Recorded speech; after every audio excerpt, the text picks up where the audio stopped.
On the dot. Let's go ahead and get started. Welcome to this September 15th meeting of the Sustainability Committee of Tarpon Springs, Florida.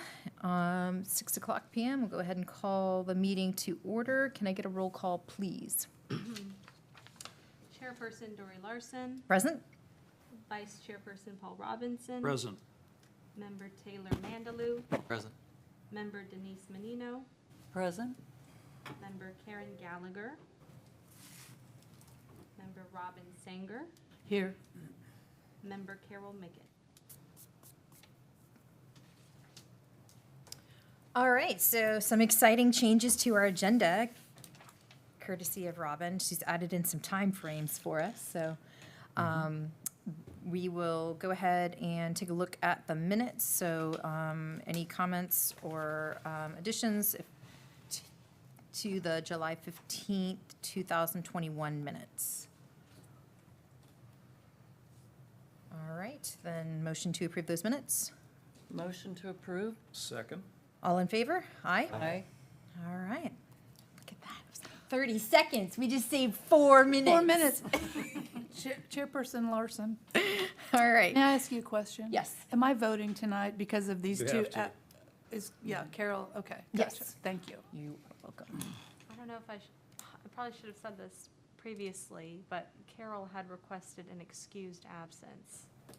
Oh, we should have, Should I have Yeah. said that already? Oh, we, sorry. yeah. Okay, so let's go back and do that then, because we haven't even gone on yet.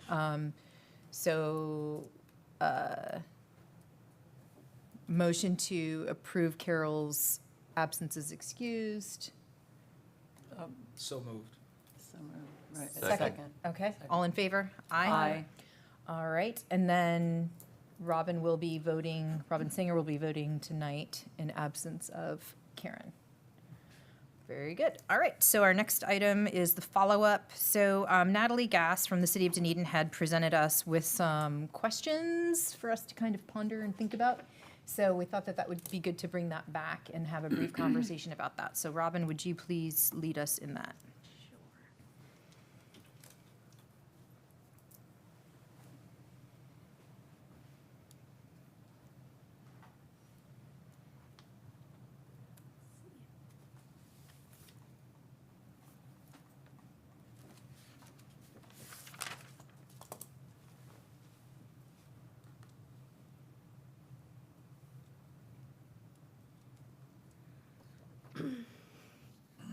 So as you all remember, Natalie gave us a excellent presentation at our last committee meeting, and the second to last slide of that presentation focused on some critical questions that we must consider as we move forward with the sustainability plan.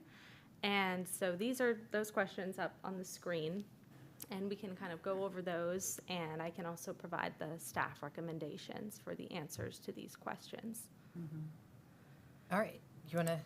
Okay, Do you want- sure. So in terms of the plan time length of the plan, we recommend 10 years with a major revision at year 5 and a yearly update / progress report to allow for that adequate reporting.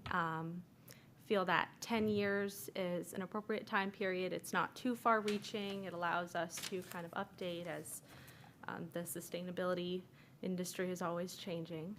In terms of whether it should be scientific or community focused, the recommendation is to make it more community focused, and what that means is making sure that it is understandable to the layperson, to a community member who does not have a background in sustainability, that they would be able to pick up the plan and follow along and understand what they are reading. For what aspect of the community we are focusing on, the recommendation is city operations. That should be the main focus of our actions because it is a city plan and city operations are what we have the most control over. In terms of how many actions to initiate or complete each year, that is highly dependent on a feasibility analysis of these actions, which I foresee is the next step, determining how many years each action will take, the approximate timeline, how many staff members need to be involved, and which departments. So kind of going in depth, I foresee that as the next step with these actions. And then I can come back with a better idea of how many actions to do per year and which actions in which years, considering that many of these actions are going to be multi-year actions. The project lead is myself. We're doing this plan in-house, as you know, so I will be writing the plan. And of course, as you already know, bringing it back to you in accordance with our timeline. And I think that I have addressed all the questions. So does anyone have any questions for me on any of this?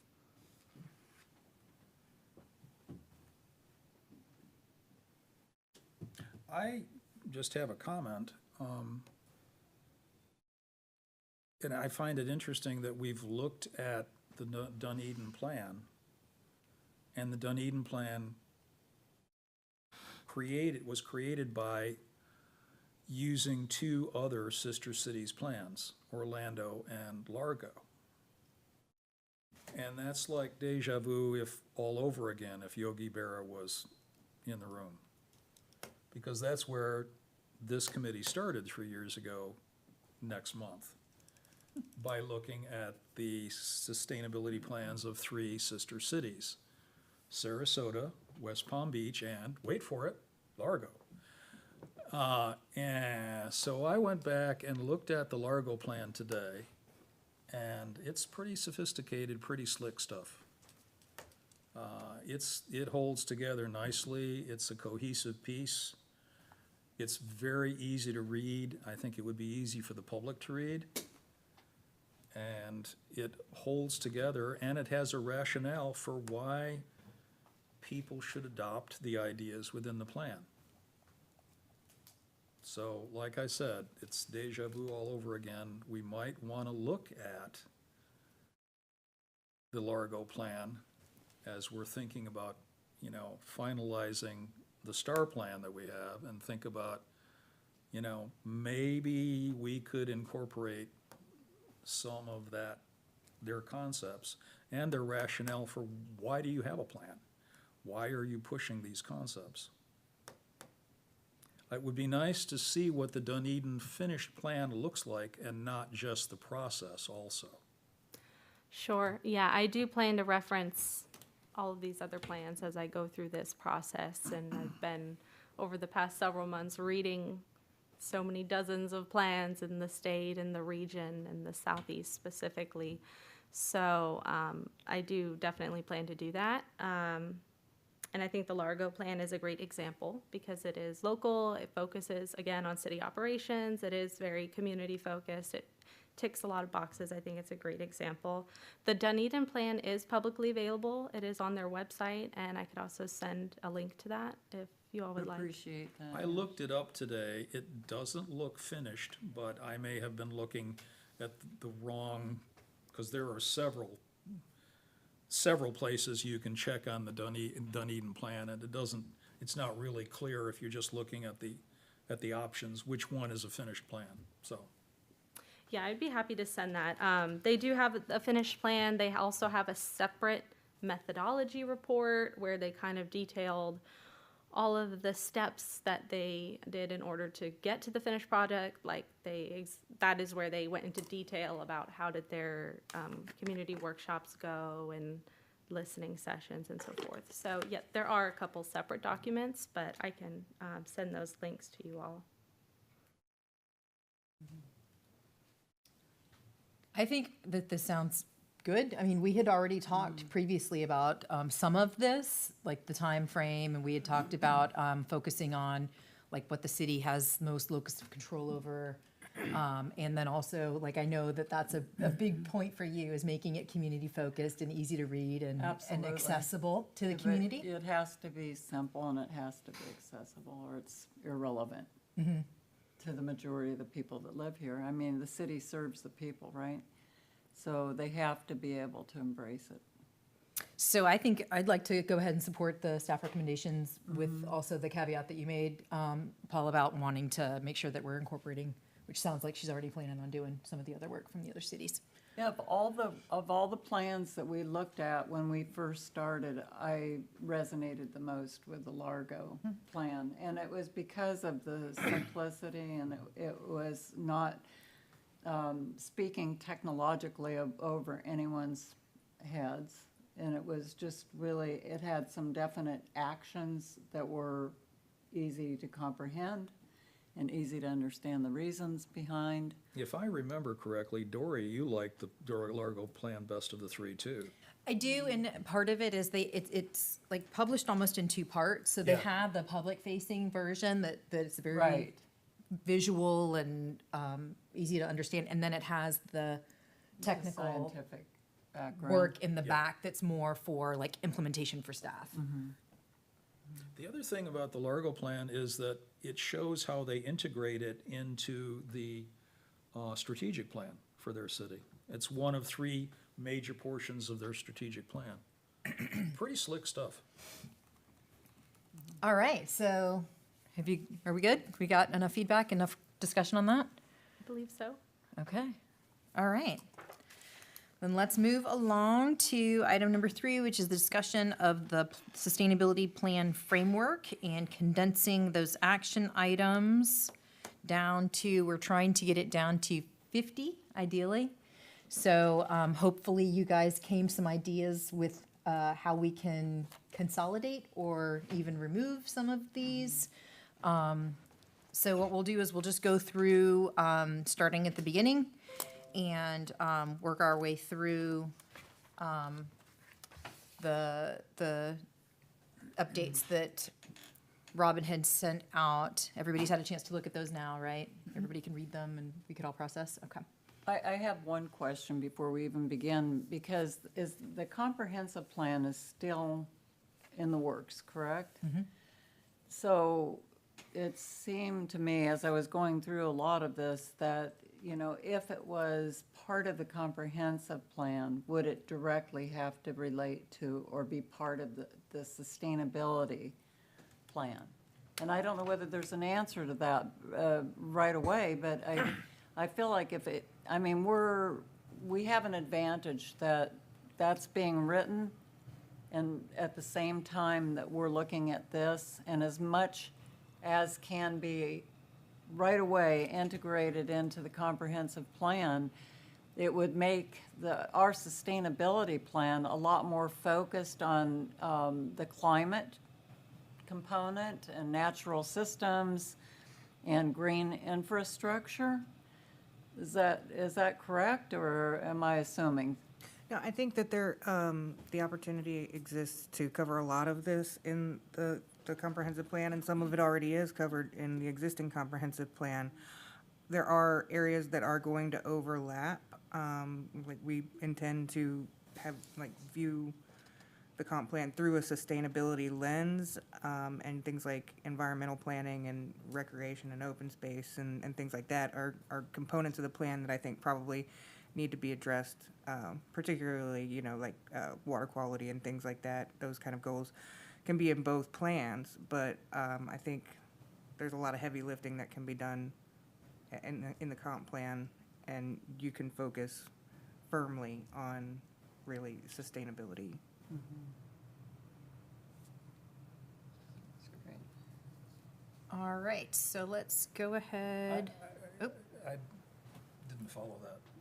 Well, for instance, just the very first point, which was on the Action 1 policy and code adjustment on light policy, that doesn't necessarily need to be in the sustainability plan if it's something that's addressed in a comprehensive manner, correct? Or is that something that is exclusively sustainability? It's not, we currently have in the code, we have some things about lighting in the code. Okay, so that's already done? Yes.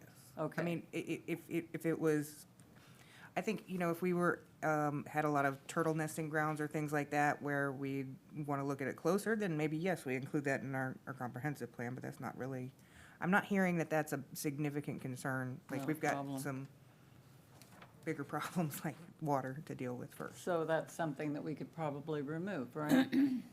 Well, I think, The- yeah, I think, yes. Is that what we're talking Yeah, about? yes, exactly. So that's one that Yes. can go bye-bye. Yeah, so I think that what we'll do is we'll just kind of go through and then you can raise that point for any of them that you think, like, I Right. feel like maybe this one we could eliminate and then Right, we right. can discuss it and keep going. So hopefully we can keep going at a clip to get through all of Right. this. That sounds good. So will we know if there, like Carolyn just said, that this was already in there? Will we be advised as we go along which ones it's like, that's covered, or something like that? Sure. And then, yeah, Yeah. because, yeah, if we're questioning if this, should this be there or not? And thank you both for being here, in addition to Robin being here to help us with this process tonight, so. No worries. Yes, thank you. All right. So we are at community water systems now, Well, or not? I'm gonna start at built environment. I'm starting at the top. So that first one is looking at, is what Denise just mentioned, adopting a light policy or regulations based upon a local assessment. So are we in agreement that we think we can pull that one out? Yes. Okay. So Robin, are you gonna keep really good notes of which ones we're removing, or should I also try to keep some notes? I'll keep notes. You're welcome to as well if you'd like. You know, we also have a suggested list of items to remove as well, but I'd like, you know, I'd like to hear what you would like removed first. Okay, so you've got some additional to cut down besides what you sent to us? Right, that since I sent that out, been strategizing on what else we can combine or condense or, you know, Okay, remove that's that good to had been- hear, so that everybody caught that? They've got more suggestions as we go through this? So you'll just kind of interrupt then, as we go Well, through, or? If you'd like, I mean, if we're going section by section, we could have the committee discussion first, and then I can share what we suggest for that section, or we could start out with our suggestions. It's up to you, really. Okay. Let's start, and then, actually, why don't we start with what you guys have, if you have a recommendation for Okay. dwindling or Sure. combining or whatever it is, and then we can incorporate that in. Okay, so then the next item that I'm seeing is BE2, community water systems. There was nothing in that. We'd taken all of those out. So then it's BE3, compact and complete communities. Excuse me, Yes, I disagree with this, with what? with taking out the community water systems. Okay, I think that the 4 actions should be included in our plan. Okay, so as part of the comprehensive plan, we have a 10-year water supply plan. Do you have wording in the comprehensive plan that pertains specifically to drinking water, wastewater, and stormwater, Yes, and protection for their infrastructures? yes. Can you make that available to us? Yes, I mean. Because I haven't seen it. Well, if you go to the document section on the city's website, you can find the existing water supply plan. Tommy Yeah, and I but worked that together. information was not provided to us when we were asked to review this material.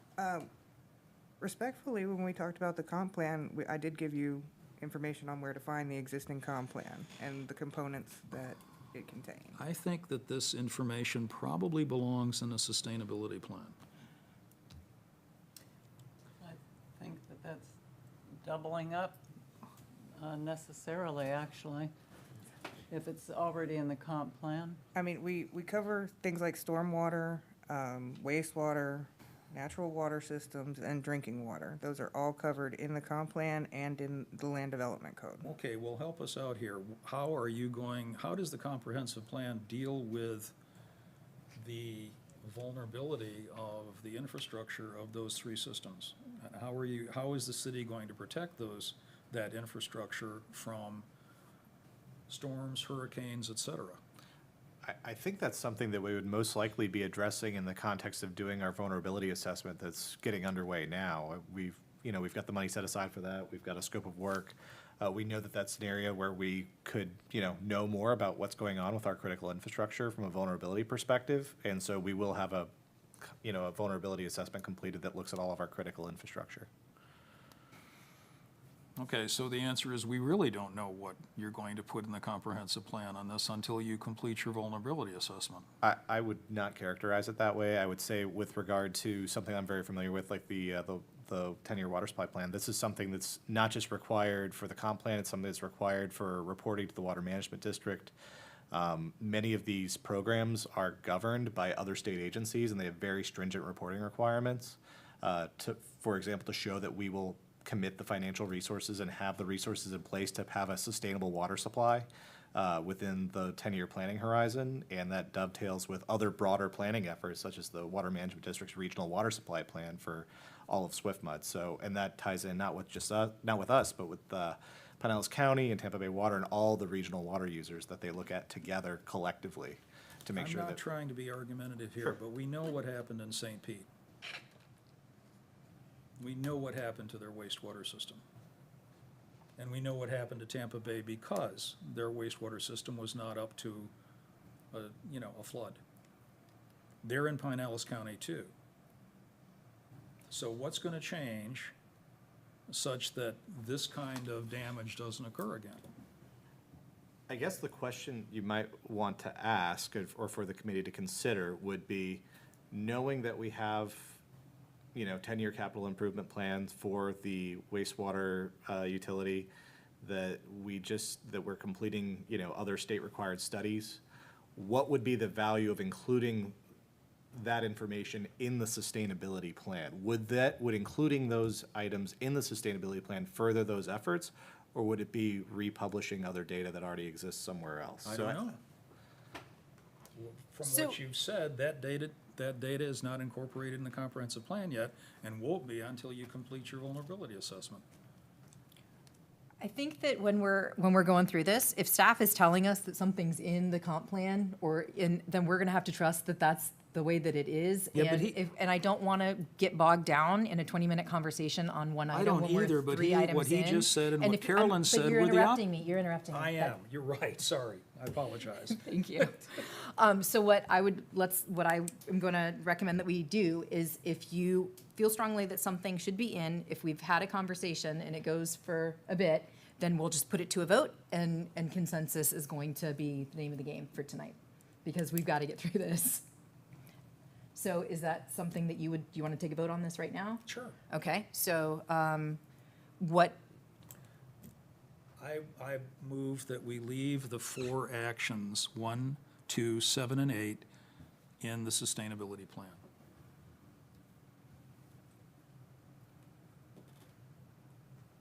okay, I'm not hearing a second, so Dies for lack of a second then. Okay, I accept that. okay. All right, so moving on to BE3, compact and complete communities. The only thing that I would like to say about this is action 7, which is maintain a design review board or similar appointed body that provides comments on sustainability implications of proposed development projects. We had talked about Robin representing sustainability for the technical review committee. So is there a way that we can tweak this language to keep that? So I have started participating in the TRC. We've kind of discussed internally. I'm kind of viewing, so to speak, right now for the next few months, and then we're going to look at, my participation in it, and maybe come up with something like a list of suggested sustainability actions that developers can take until we can do a formal land development code update. So I am kind of starting to participate in the TRC.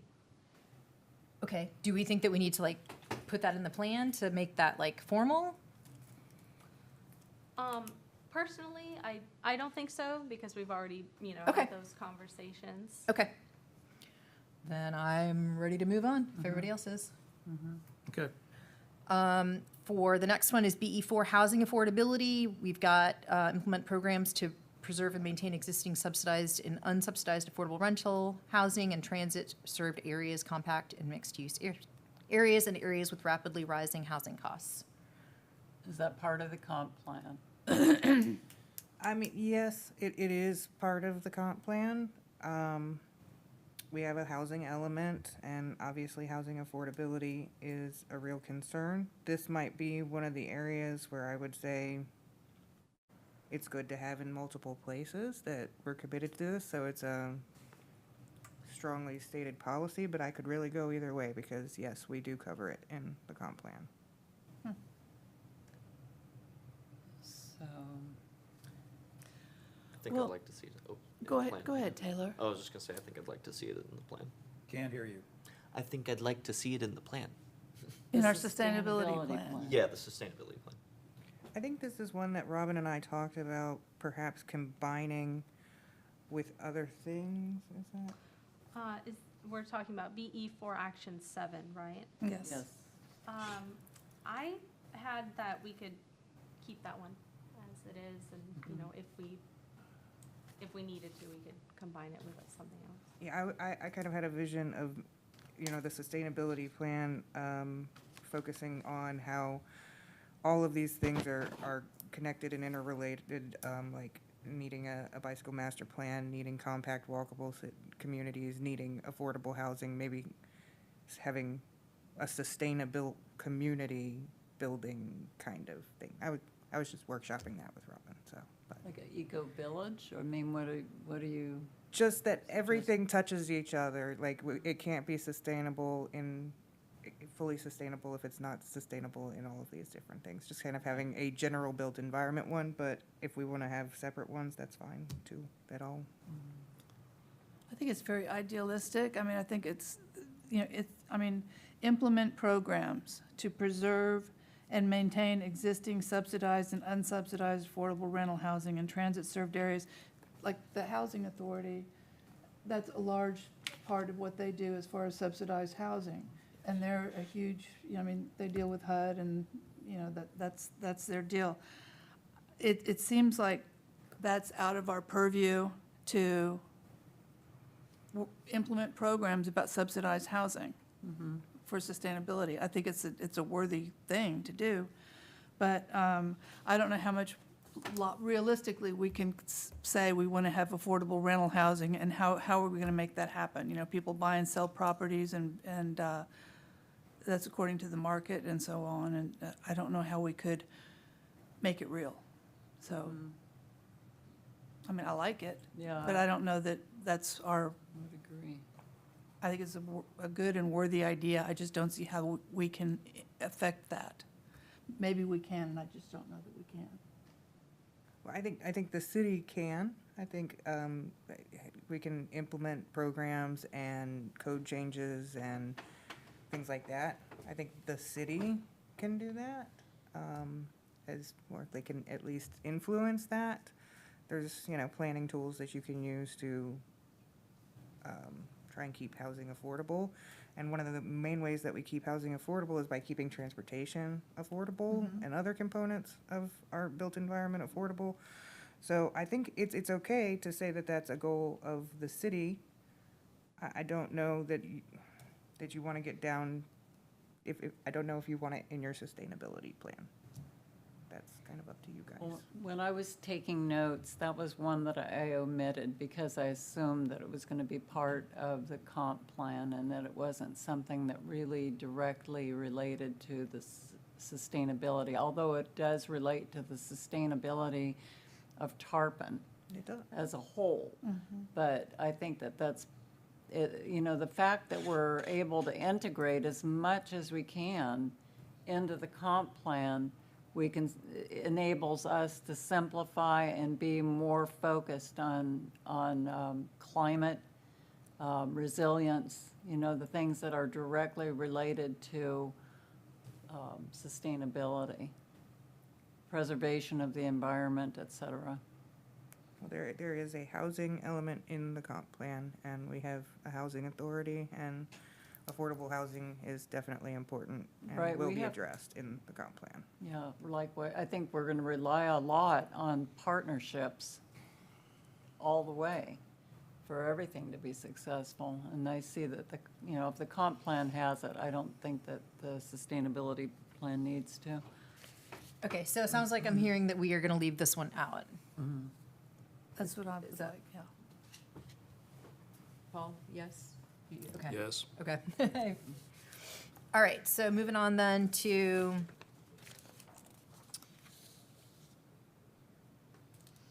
where are we? Public parkland. Well, are we going to jump to green, In- or are we going to look at BE5? Yeah, BE5 infill and redevelopment. Is there anything, those were all taken out? Okay, Perfect. I'm not hearing any conversation about that. So BE6 is public parkland. And we have action 1, 9, and 10 in. And my thoughts are, I would be okay with either trying to combine 9 and 10 with 1 or removing those. My thought is that 1, and probably 9 and 10, are the purview of the Parks Department, and having them here is redundant. Is this in the comp plan? We do have a recreation and open space element in the comp plan that we'll be working closely with the Parks Department on. I did kind of like in the action 1, that was promoting a community-wide network. I like that, but we can incorporate that in the comp plan as well. And I did like in action 10 to consistently invest sufficient capital and operational funding. But. Is that Robin- not assumed, or is that not always the case? Well, I mean, in the reality of it is the budget comes up and Parks gets what Parks gets, and they have to make it work with.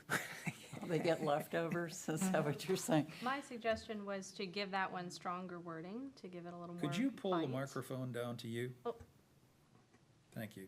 Can you hear me? Sort of. Okay. My suggestion was to make the wording stronger for BE6 Action 10 to give it a little bit more bite, and then to remove BE6 Action 9. Because that is something that Yeah. the Recreation Department consistently does. Right. Okay, so the recommendation then is to keep 1 and 10 and remove 9. And also, didn't you say Right. strengthen the language? Strengthen the language of. What, do you have suggested language or some thoughts on that? I would like to clarify what sufficient capital means, because it's kind of vague, invest sufficient capital as to what that actually means. So I'd like to get a little more specific with that. Yeah, and I'd like to keep 1 in because Open space. what you mentioned, creating that like actual plan of Yep. connecting them all and making them all more functional, I think, as a system instead of looking at it individually, so. So we're keeping number 1, and then we're going to combine it with number 10 and strengthen the language, is that correct? Do we want to combine them or leave them separate? I'd prefer to leave them separate, Okay. because then we really are prioritizing the funding part, which sounds like Yeah. needs to happen, so. Yeah. Okay, moving on then, transportation choices, BE7, so we've got local action 1, 2, 3, 8, 10, and 11. Is there any way to combine any of these, or? Yeah, I did have some suggestions here. One suggestion is to remove actions 2 and 11, and to recombine like actions. That would be action 1, 3, 8, and 10. Because a lot of these are actually encompassed by, one another. Adopting a master plan will inherently include the subsequent actions 3, 8, and 10. The ADA, that's a federal law, so that's already done. BE7 Action 2, that was recently accomplished, right, Yay. in the Forward Pinellas We did that. plan that we adopted. Good. Did you say that 10 is part of the comp plan? Well, I said that 10 could be included into one action along with 1, 3, and 8. That's the Community Public Bike Share Program. I don't think that's a part of, is that a part of the comp plan? No, I mean, we would talk about, we wouldn't be doing an in-depth analysis of that at that time, but I think we do have a transportation element. It will be focusing on everything, but, bike, ped, walkability, public transit. Those are all important things already in our current comp plan. So that'll carry through. And then for the Action 2, we did recently pass a Vision Zero Complete Streets, Safe Streets for All resolution. So you can check that box. You know, something that happened continually in Seattle, but it was driven by advocacy groups like Cascade Bicycle Club, was rating the roads that had been approved as, you know, as safe for bicycles or pedestrians. And there was constantly a feedback process, you know, of riding them and evaluating them. And I was part of that, did it a lot, you know, where we would ride a route that was deemed safe to get from, you know, point A to point B, and whether it was a reality, you know, or what the areas that could be improved were. And I think that, you know, we could see, I don't know whether there's bicycle advocacy groups here, but it seems to me that, you know, we can partner with people that might be able to help with that. As far as the bike share programs go, I mean, some of those you can even get partners from the industry, but what's really happening almost all over the world now is it's more scooters. Yep. I was shocked, you know, I mean, we used to have a lot of bike share programs in Seattle, and I remember when they first installed it down in St. Pete, but everywhere I went last time I was in Europe, everyone was on scooters, and the bikes were just sitting there, so that's something that's kind of trending right now Well, I do. worldwide. I'll let you know. I was actually on the micromobility subcommittee with Ford Pinellas, and we are looking to pass a micromobility ordinance at some time in the near future once we get policy set in the comp plan. So, and kind of the way the scooters have been working is you need to have an ordinance on where they're allowed and stuff like that, and you have to work with the vendors. It's not going to be something the city's going to run itself. So, but yeah, I mean, it's an inevitability. No, it's still good. That's correct. So we're definitely, I think, so we'd be doing a transportation element in the comp plan.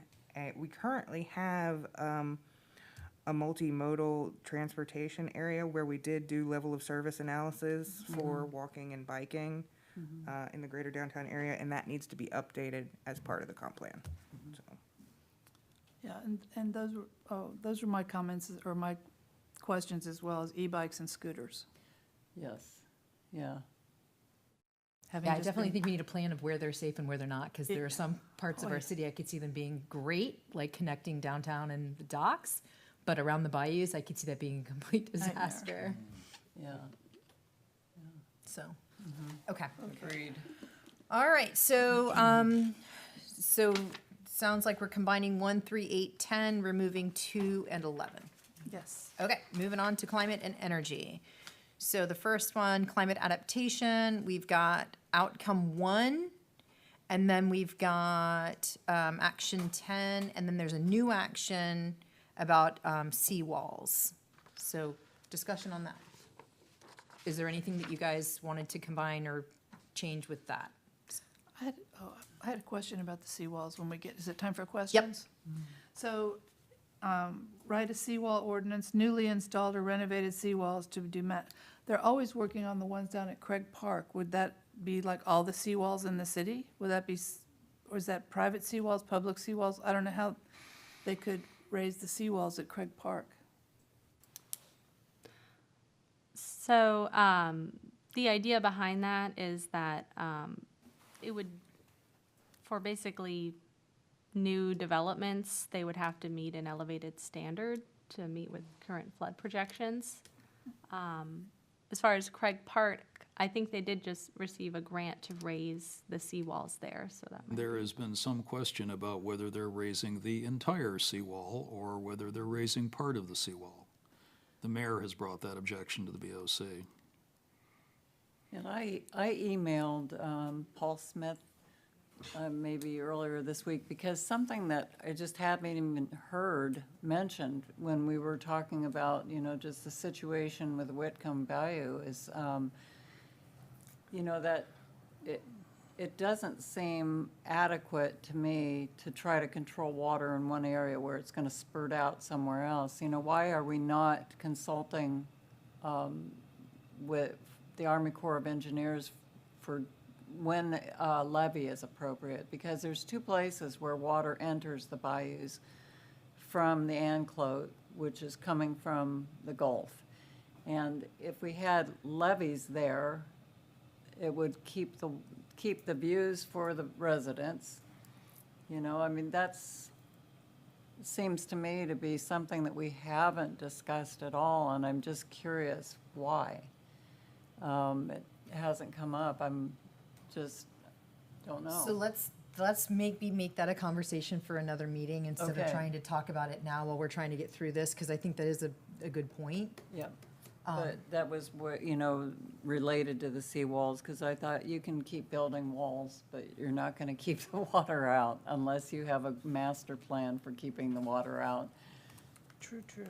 Yes. Well, Okay. yeah, and we can go into great detail about that, but I think the chairperson is right, that Right. that's going to be a long conversation. I actually suggested an addition to new action, and that was requiring all new or renovated seawalls have attached living seawall structures. This is a way of enhancing the water, so that when you put in a new seawall or when you raise a seawall, you add a structure that results in cleaner water. This can improve the quality of life for seagrass and manatees in Craig Park, just as one example, or in Spring Bayou, just as one example. These structures are commercially available, or they can be manufactured locally. And they are bolt-on. They are not expensive. They're not difficult. They don't have to be incorporated into the seawall as it's being constructed if it's a brand-new seawall. They are bolt-on.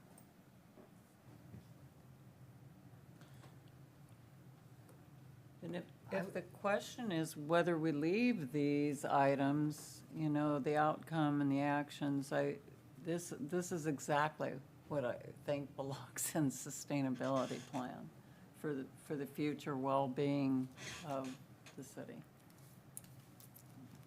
I was also suggesting to combine that action, the seawall ordinance action, with CE1 Action 10. I did get another comment from staff, you know, about this action after I had sent it out, that maybe it would be best to combine it with another action rather than be a standalone item. And it kind of fits in with Action 10, which relates to infrastructure in terms of climate change threats. So it could be a subset of that action. Okay, so you're proposing Action 10, combining it with the seawalls. Right. So it would just be mostly improving facilities to be better prepared for climate change threats, including items like seawalls? It would just be including seawalls. Right. I don't understand what you're suggesting, and I don't know how that relates to what I suggested adding to the new action. It is separate. Did you have something to share? Yeah, perhaps the seawalls is a little specific. Maybe we could talk about something about, really what we're trying to get at here is we want to incorporate sea level rise and resiliency into future building plans. So perhaps something like just saying that, like incorporating sea level rise or incorporating coastal resiliency into the code to develop more resilient and coastal infrastructure would be something that we could put in now and then flesh out the details as we get into the code development process. To me, that sounds a little vague compared to what we've already got here. This sounds more specific than what you just said. That's understandable, but also that could get us into other sorts of things, like besides just seawalls. When you talk about coastal infrastructure, there's a lot of things that go beyond seawalls. Like if in the future there were levees or other sorts of like hard infrastructure or living shorelines or stormwater infrastructure that you might want to also consider hardening as it's repaired or redeveloped or improved. So perhaps at this point, instead of trying to be comprehensive, about the list of things that might go into this bin, maybe just saying coastal infrastructure would incorporate all that, and then you get into the meat and potatoes of how you implement that when you're developing those code updates. Well, I mean, this is a sustainability committee, and here is a specific action that we've recommended. I mean, why back away from a specific action now? We're trying to condense, so this is part of that process. I understand that, but moving from specific actions into vague actions is not an improvement in general. I wouldn't say we're moving into a vaguer action. I would say we're moving into a broader action. I would agree with that. And I do also want to point out that, and I probably should have clarified this earlier, this is not going to be the final wording of what's in the plan. So this wording is STAR's exact wording, and now we're at this point where we're customizing to our city. So this language is subject to change, and I will be getting more specific as I'm working on this. This is a work in progress. Our goal tonight is to simplify our actions list. This is a specific recommendation of the Sustainability Committee, that we have a seawall ordinance, and you have specific language in a new action, and I've recommended an addition to the new action. Why not include this in the body of the sustainability plan? If I could just jump in here, we already do have things about seawalls in the code, and to kind of match up the two ideas, could we just include the language that we would revise code? Let me go back to the language. So, improve facilities and infrastructure throughout the community to be better prepared for climate change threats, something like that, through revision of existing or creation of new ordinances. New what? Ordinances. It sounds pretty vague to me. Just wanted to say, I like the living seashore, or the living seawall idea. It might be a little strict, but we've got to start making changes collectively. Like Robin was saying, I feel like just kind of elaborating on improved facilities and infrastructure to combat climate change. It sounds like we kind of want the specifics, but we want it to be broad as well. So it's kind of collectively putting everything we've just said together. Yeah, I don't have a problem with wanting to be broad, because maybe seawall is not going to be the best solution. So I'd like to be able to have a whole toolkit full of options that at the city's disposal for addressing being more resilient and addressing climate change and addressing rising sea levels. So I mean, I don't mind keeping both of them in and having the addition of the living seawall. I think I'm fine with that. But I would like to make sure for Action 10 that the language is more broad and more encompassing, so that we're looking at lots of different solutions to address climate change. I appreciate that Robin Reeves clarified that we had the language that was straight out of the STAR, but we want to customize it for our own use. It needs to be our own work. So that's what we're talking about, and we can change it, but it can't, achieve the same goals. And I think that we shouldn't limit ourselves, just using one means of water control. So I like the idea of broadening the scope of that. We can add any number of things to this. We can add broad overstatements and rubrics that this falls under. But we should not remove individual actions that we feel belonged in the plan. And that was what I just suggested. So I think we're all in agreement at this point, sounds like. Ready to move on? Okay. To So- clarify, we're not combining those two actions, they're remaining separate. Correct. Okay. And adding in the living seawall component. Right. Okay, so actually, let me make a note. Okay, so the next one is greenhouse gas mitigation, and there's action 8 and a new action. So action 8, it got broader than the original statement, I think, right? Isn't it looking at, the intent is to transition the city towards clean energy goals, including increasing on-site renewable energy production, increasing electric vehicles and alternative fuels, and then creating staff incentives to encourage the use of alternative modes of transportation and the transition to electric vehicles. So I totally support that, including like bikes. If we can help support staff riding to work on a bike, that would be great. And then the new action is creating incentives to encourage the community to utilize alternative modes of transportation and low emission vehicles. So I'm happy with both of those.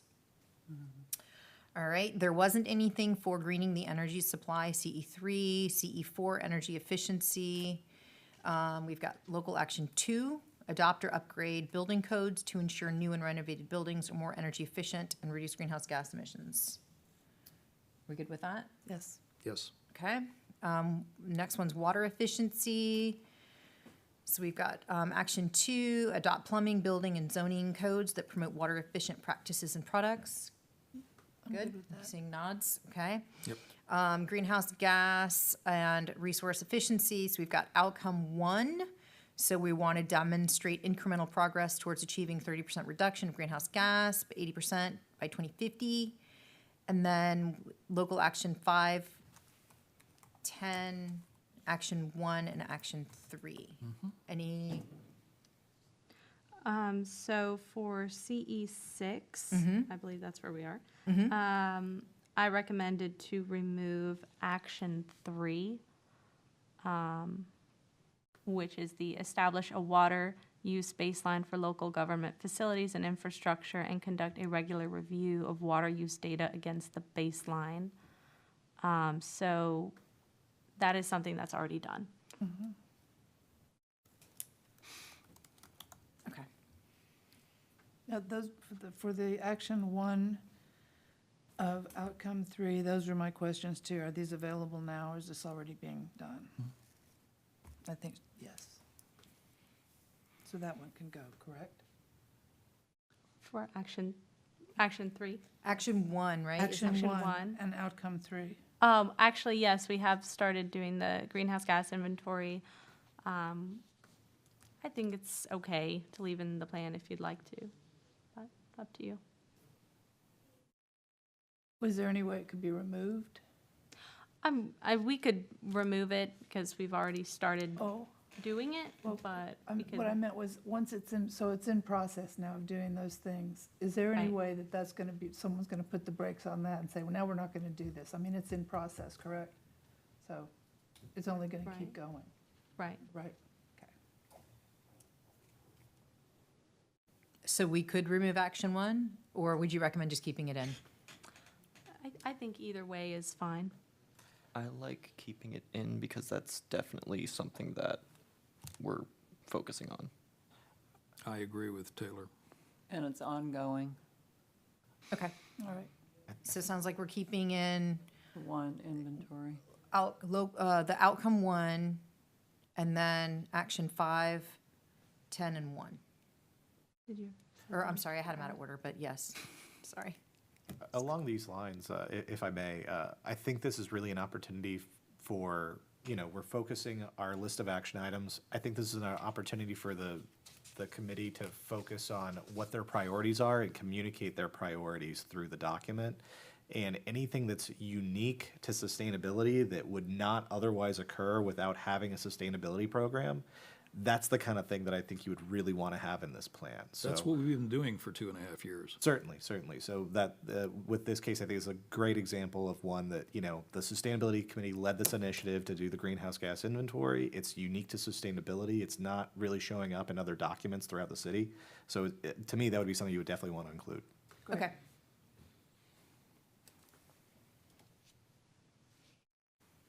So waste minimization, CE7. We've got outcome 2, achieve a solid waste recycling rate of 40% or greater. A new action of a feasibility assessment for a community-wide composting program. And then the education and the enforcement and incentive piece. Well, I'd like to keep love all of that in that. Yeah. Okay. I'd just like a clarification. Yep. What is yellow education? Where is It that? says under action 3, combine all Oh, yellow yeah. education. Oh, it was because I had highlighted from a previous, Okay. when I had the spreadsheet like this, all of the things that were education, I had highlighted in yellow and we combined them all together. So What? that's not a thing, that's just a, Oh, good. sorry. Well, okay.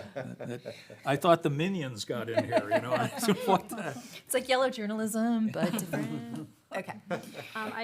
He did have a staff recommendation there to remove CE7 Action 9 because the individual constituents of that are already being addressed in other actions. So this one is regulations or incentives and, part 1, prepare for future climate change impacts. That's being addressed in other actions in this section. Renewable energy infrastructure is being addressed already in other actions. Energy efficiency buildings, that is being addressed in built environment section. Encourage water efficient buildings and landscaping, those are also being addressed in other sections. And the waste, there's a separate action for waste. Robin, it is frustrating to me to learn that there are things being done in other locations that we did not know about. We don't have the wording in front of us. We didn't have the wording in front of us when we reviewed it this time. We didn't have the wording in front of it when we reviewed it last month. And so we have nothing to compare to, and having Carolyn say, well, you could have looked it up online under the comprehensive plan, that's not helpful. So no, what I'm saying is in this document, it is listed in other actions. So it Okay. is here. All right. At your disposal. Okay, fine. So what are you saying to take out? She's CE7 Action 9, because the individual components of that action are incorporated into other actions. It is a little bit redundant. Okay. Where are they? So I just went through that. The climate change impacts is in this section, climate and energy. The renewable energy infrastructure, there's also several actions related to that. Energy efficiency buildings, we haven't gotten there yet. That's in built environment, or actually we did pass that already. Water efficient buildings, that's also in built environment. Landscaping, that will be in natural systems. Community waste reduction targets, that's another suggested action in this section. What I hear you saying is that it's in other sections of our plan. Right. Okay, but same critique. If it's in other sections of our plan, and we were not aware of it, obviously, going through it last month, and it's not here for us to compare It as will we be. went through it this time. We it's- didn't go through this last month, though. No, in you this- sent the in this material out depth. last time. I simply said that I could not read it because it was too small. And our chairperson suggested a way that you could enlarge it so that it would be easier to read and to follow. If this material appears other places in the plan, and I'm not surprised if it does, trust me, it would have been nice to have that alongside this so that we could compare the wording. Okay, sure. I mean, it's a little bit tough also, And I since this is our appreciate you've done a first tremendous amount of work, thorough but conversation on it's, this. it's hard to, to evaluate this going through. I didn't know this, and I read every part of it. Right, well, it's a work in progress, so Sure, this is but- part of the process.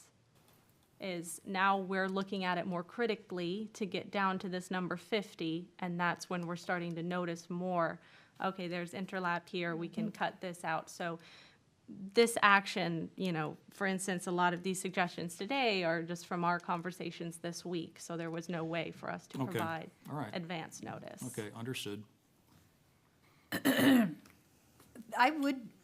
My only thought, though, is what this is specifically talking about is trying to offer incentives.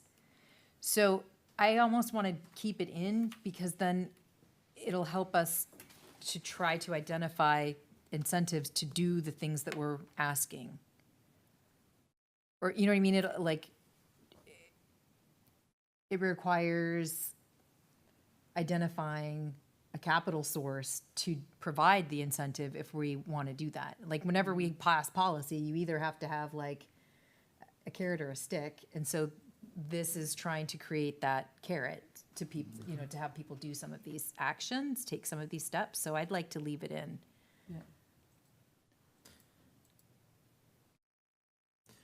The other way to look at that would be, one other suggestion would be to take, at the end of the day, you only got the carrot and the stick. Those are the only two things you can really do to incentivize community behavior is you require that people do it, or you give them an economic driver that drives them to do that. This is the idea of using those two strategies, which we'll have to employ for a variety of other things to achieve those goals, and giving a whole laundry list of different programs we would apply those tools to, which are really the only two tools of local government. Right. So perhaps you just include the words enforcement and incentives in some of those other areas. Yep, I have no problem with that And either. that way you get rid of a whole extra action item that's just Yes. an agglomeration of several different Good items. idea. I like it. Did we capture that? Yes, Okay. Are we ready to move on then? yes. Okay, so economy and jobs is the next section. And it looks like for EJ1, business and retention and development, there was nothing that was kept in. Are we okay with that? Yes. All right. Green market development, there is action one, amend existing local economic plans and strategies to focus market demand for green jobs, technology, products, and services. And then there's action 7 and 9. I think we should keep all three of those. Anybody else? Okay. It's not happening anywhere else, I don't think. Correct? This is, We are going to have, for the first time, we're going to have an economic development element in our comprehensive plan, but I think these are very sustainable. These are the kind of things Not that need to be, specific yeah, this that way. need to be Okay. in to drive that. Okay.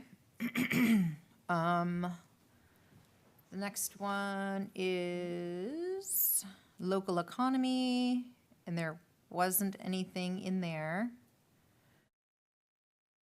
Next one is EJ4, quality jobs and living wages, and we do have 4 things there. So outcome 3, and then action 2, 3, and Excuse me. 4. J4, outcome 3, outcome 6, outcome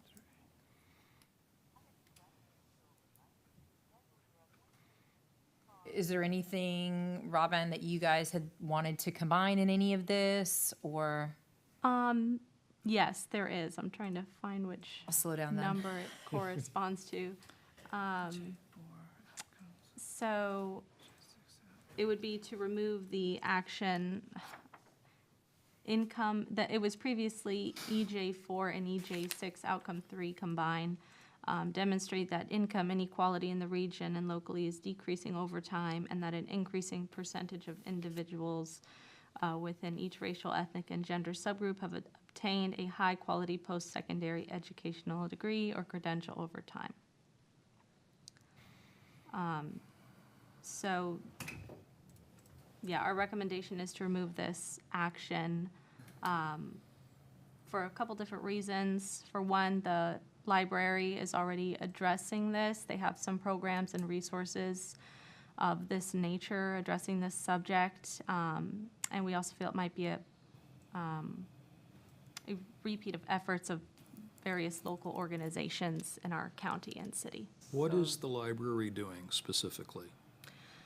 I can't answer the specifics of their program, but I do know that they do provide materials on this subject, and they even have some programming on this subject matter. Well, we were told words to that effect during the workshop, that the library had programs that were effective here. And then a representative of a library said, we haven't had funding for those programs. So unless you have some specificity here, I can't provide you further specificity. Okay. All I have is what I heard from staff. and is that coming from Pinellas County in general for the library? I'll have to ask them about, the specifics on their program.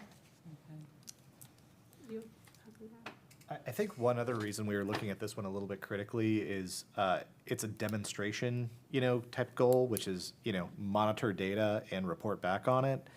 And to me, when we're building these action plans, they're really each action should do one of two things. It should implement something that creates a material change in one of the high priorities for the city. Or two, it should provide you the information you need to implement a program like that would make something actionable. And this one, to us, it didn't really quite seem to be supporting any of the other goals that were included in the plan. It was just monitor and demonstrate. So it's really like a data collection sort of exercise about income inequality, which that data already exists. And it's largely not collected by the city. So it seemed kind of duplicative of other economic development efforts that are going on more broadly, that it doesn't really give us additional tools to implement other programs to address income inequality. It seems like it's human resources issues. I mean, all of it, so I don't know whether it belongs in the plan. I mean, this is for the city at large, or the city government? And that was not clear to me when I was reading it. Does anybody else have clarity on that, the income inequality? It says that in the region and it's locally, and we're going through some major crises right now where it's growing daily because of inflationary pressures. But I don't think that we have much power over any of that at the moment. And the dust hasn't even begun to settle because it's still flying around, if that makes sense. But if the city, the policy and code adjustment, the workplace policies for all local government employees, I mean, the city has a human resources department, correct?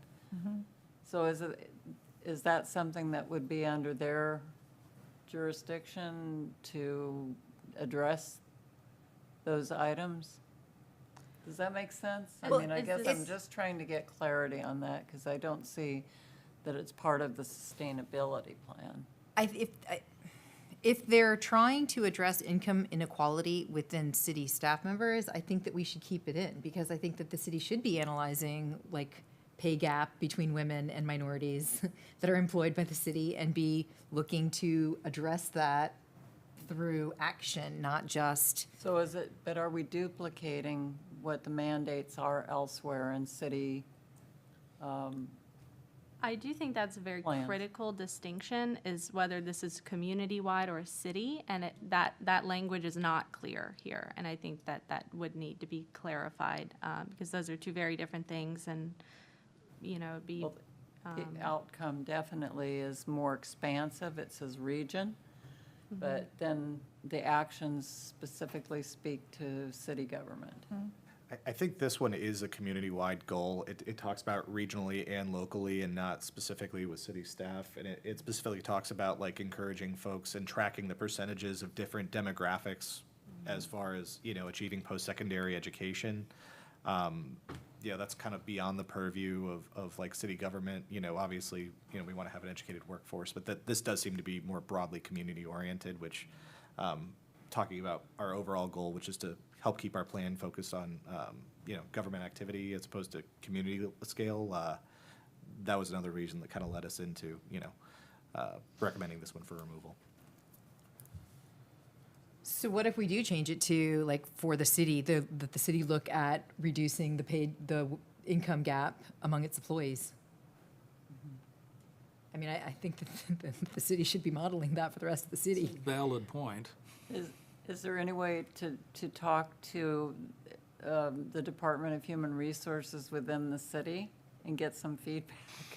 I think this would be going to the BOC. It would be Okay. a policy for them to accept. So I think we might need to recuse ourselves from this discussion. I Pay also them think, equal. if that were geared towards city. Like that ethic. yeah. It might also be able to be combined with EJ4 Action 4 about ensuring all city employees earn a living wage. That could also be recombined in there. Yeah, I would like that, Okay. I would like that at my work. right? We all would. Okay, so are we ready to move on then? Yes. Okay, so industry development, there were never any, and then the last is workforce readiness, outcome 3. And this is where you were talking about combining it anyway Combine EJ6. The outcome post-secondary. with the post-secondary, so I think that we, Kind of address Sorry, I got lost for a second. Did you get any feedback from Carol on the arts that she was so, well, we're not, I don't think we're there. She said she's lost, so I oh, want I'm to, sorry. Are we still on local economy? yes. We're on The EJ. workforce readiness, you were combining EJ6. Your recommendation was to combine EJ3, EJ4 with EJ6, those two outcomes, correct? EJ4 and EJ6. Sorry, I have like 3 different spreadsheets that I'm working off of. So the notes that I have, it says combine EJ6 outcome 3 with outcome EJ4 outcome 3. That's what I have too. Um, EJ, Yep, yes, sorry, I have that, yes. So I think that what we're wanting to do, though, is kind of change the scope of that to be looking at city staff and decreasing wage inequity between all subgenders, or between all subgroups Within city staff. within city staff. And combining that with action 4, I think, right? Yes. Yes, okay. Yeah, Okay. We can take that. Yeah, that's good. All We can right, take that. so moving on then to arts and culture. We ready? I proposed a new action under arts and culture. I don't know if the rest of the committee has seen it. I sent it to Robin on Monday, actually Sunday.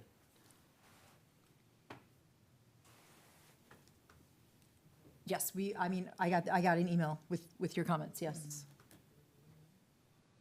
I proposed a collaborative effort between the Public Arts Committee and the Sustainability Committee to work on projects that would combine landscape architecture and art with sustainability elements. But I don't have the wording in front of me. I did send it in an email. That, to be honest, I'm not sure if it is doable, because when you're talking about 2 boards working together, it does get a little bit tricky with not only Sunshine Law, but with also their founding resolutions. So I would have to make sure that that would even, be possible. Yeah, okay. All right, so community cohesion, EAC 2. I need to communicate that to the mayor, so I'm gonna kind of remember what you said. So community cohesion, we've got 1, 2, 3 things that are still in there, correct? Inventory, action 2, action 5, action 11, or is there any thought on combining any of those?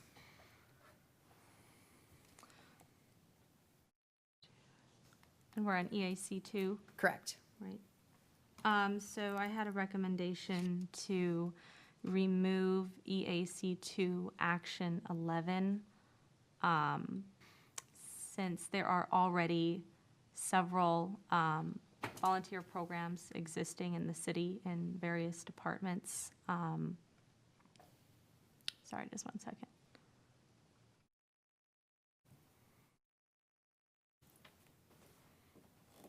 So it would probably be kind of a redundant effort.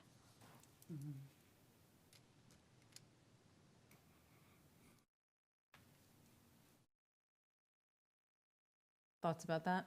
I agree. Yeah, if it's already being done, we do not need it in the plan.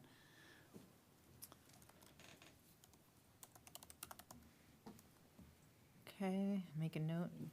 Anytime that we can partner and collaborate and see that something is happening, We need to get it out of our plan. Okay, for educational opportunity, moving on then, EAC 3. Looks like there wasn't anything in there. EAC 4, historic preservation.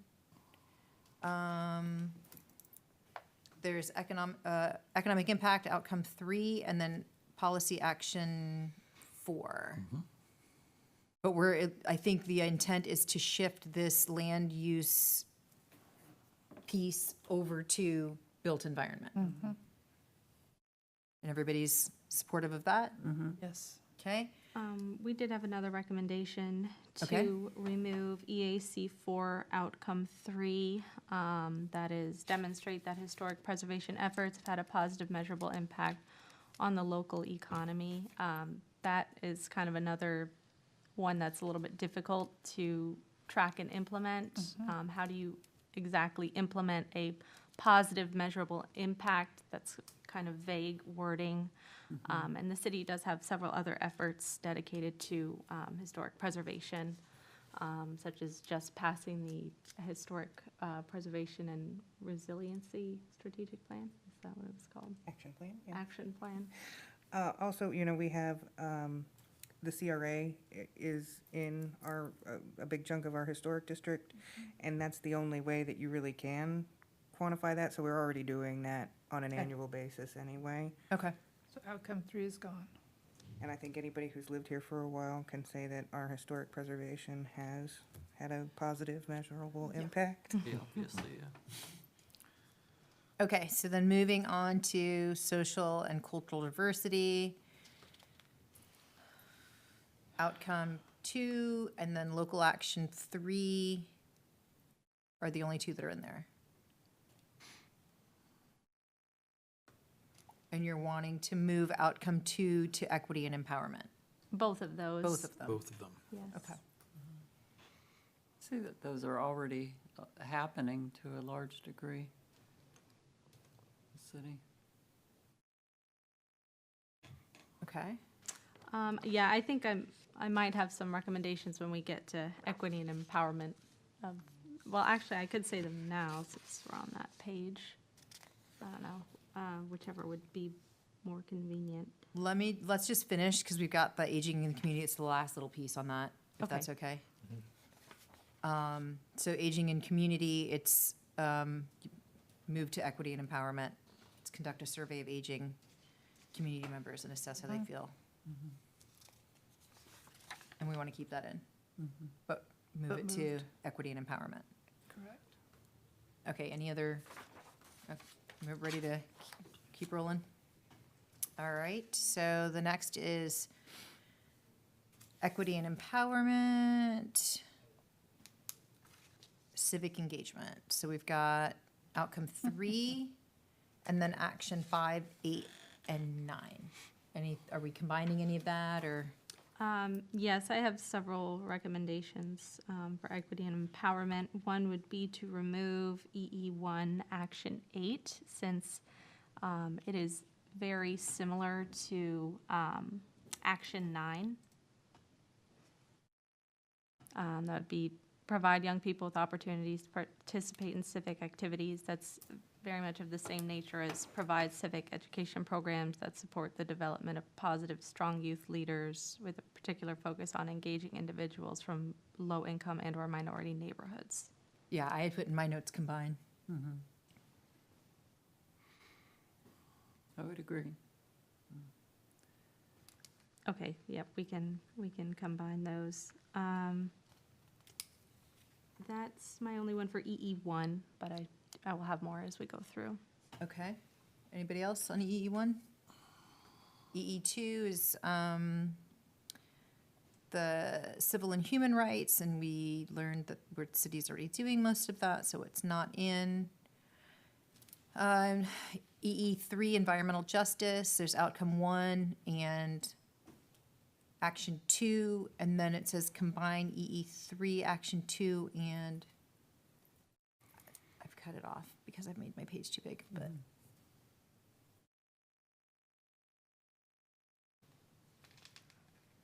So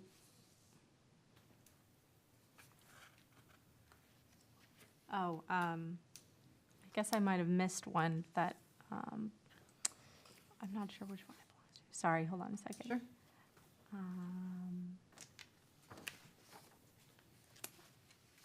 I think that one is later.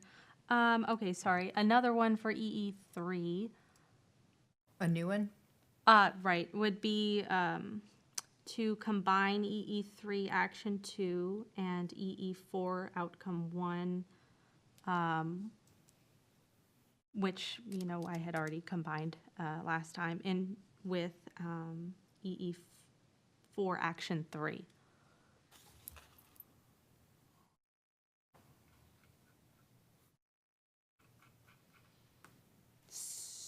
So we're combining adopting an environmental justice plan with a policy. Right. Adopting a policy Right. of social justice and demonstrating increased access to facilities. Right. So, a plan naturally leads into adopting additional policy or taking further action. So I feel like those two kind of could fit into one action. I'm fine with that. Okay, so then that takes us through EE4 equitable services. So we've got 1 and 4 already covered, or 1 and 3 already covered. And then we would keep in 5, 6, and 8.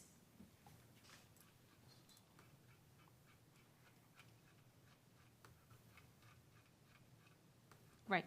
Okay.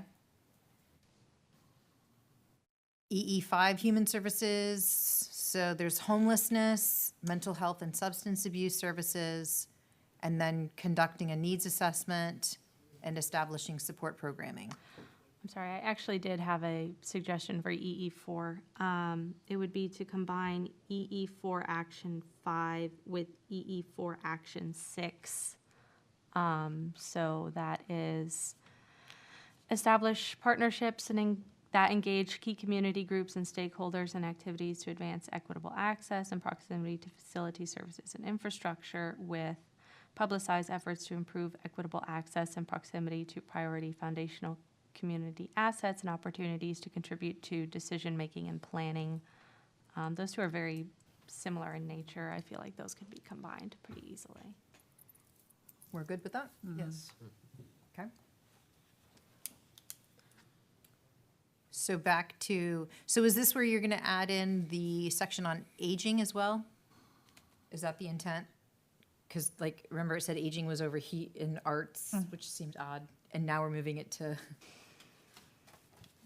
Right, is that the idea? Services or? right, that, yes. Under human services, right? So it would be looking at homelessness, mental health, substance abuse, and elderly services, which I think makes sense for combining all of those into one place. Agreed. Okay, and then poverty prevention is, Well, I did have one for EE5, sorry, it's getting a little bit tough to follow along. So one recommendation here is to remove EE5 outcomes 1 and 2 for the same rationale as previously with that language of demonstrate. We have to think about what is our goal. Are we just data tracking? Are we taking a specific action?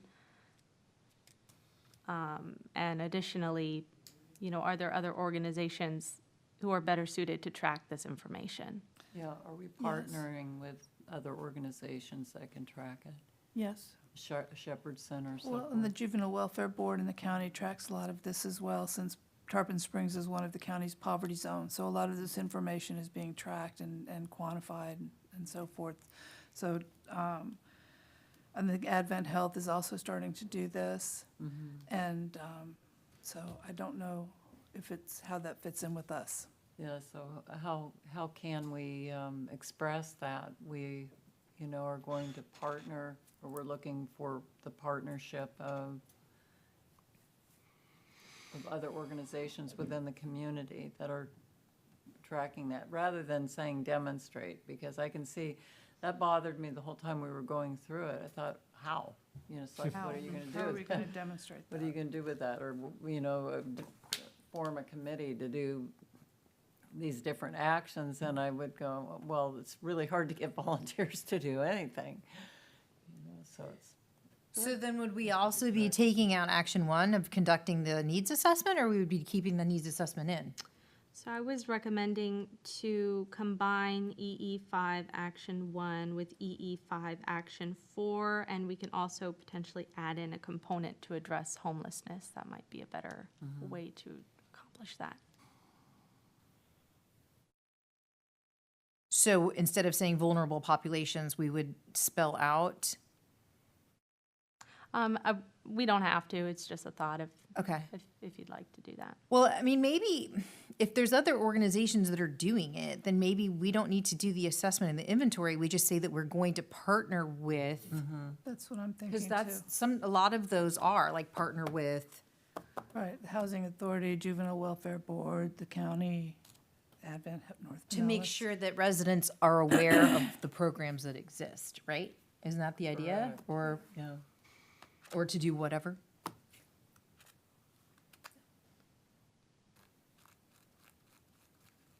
So we're suggesting, Robin, removing action 1 and not us doing the needs assessment, rather partnering with community partners that provide these doing it. services to.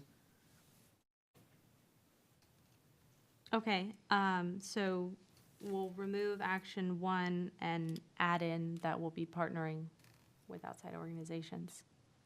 And would that be added to Action 4?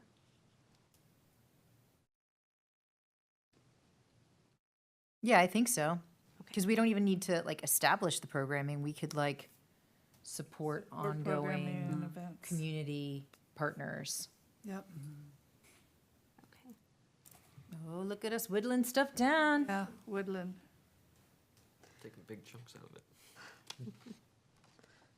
But I think this is in the like looking at what and then just rethinking about what Natalie was talking about, like having an actual like doable list is exciting me more than having a really long list that we don't. That's Enact awesome well to and we think can't about, implement but well. impossible to Yeah. do.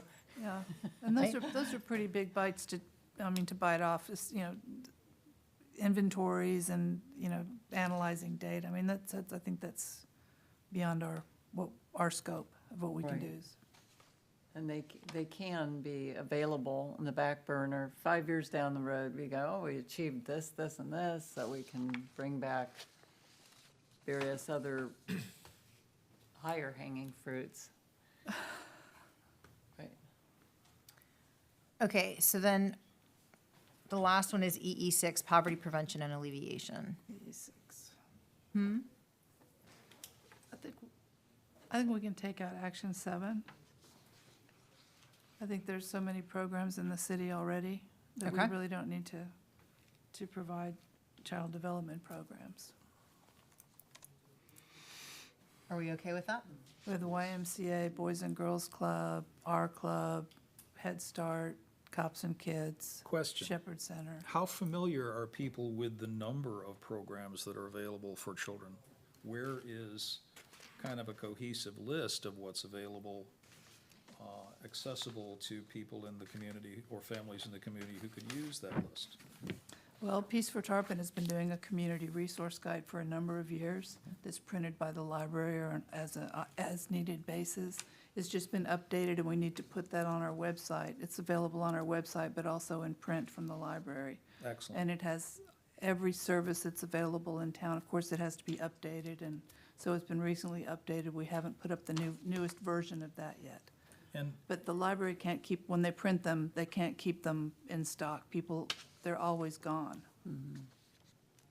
So, and it's pretty robust list.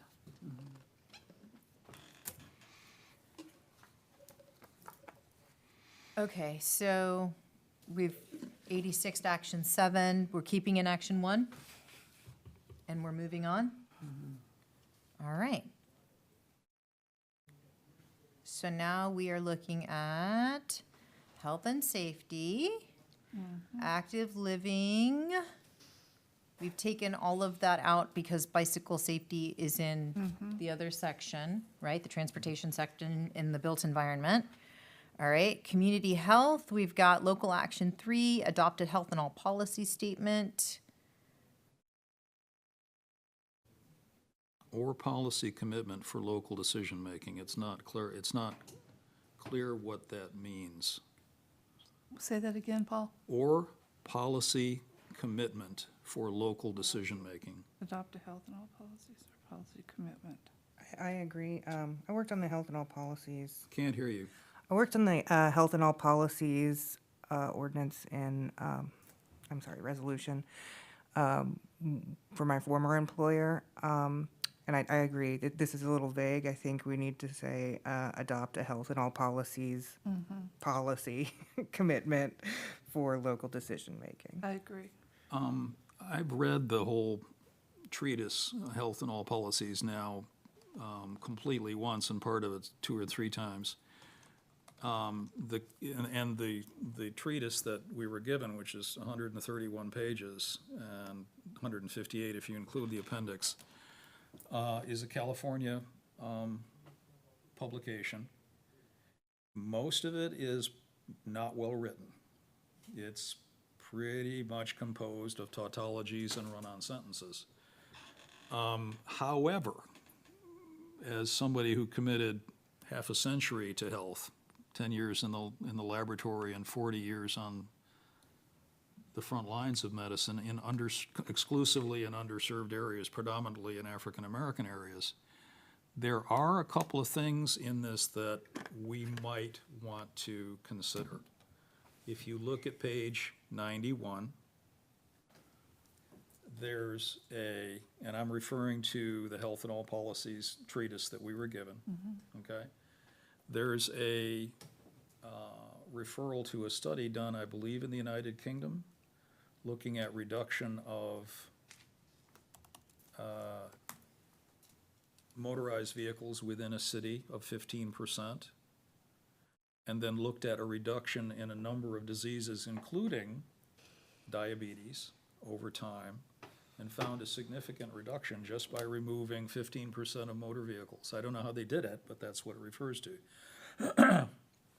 However, that was done in 2009, and it said that an agency in California was considering, that was 13 years ago, and there's nothing in there that says, well, what did you do, you know?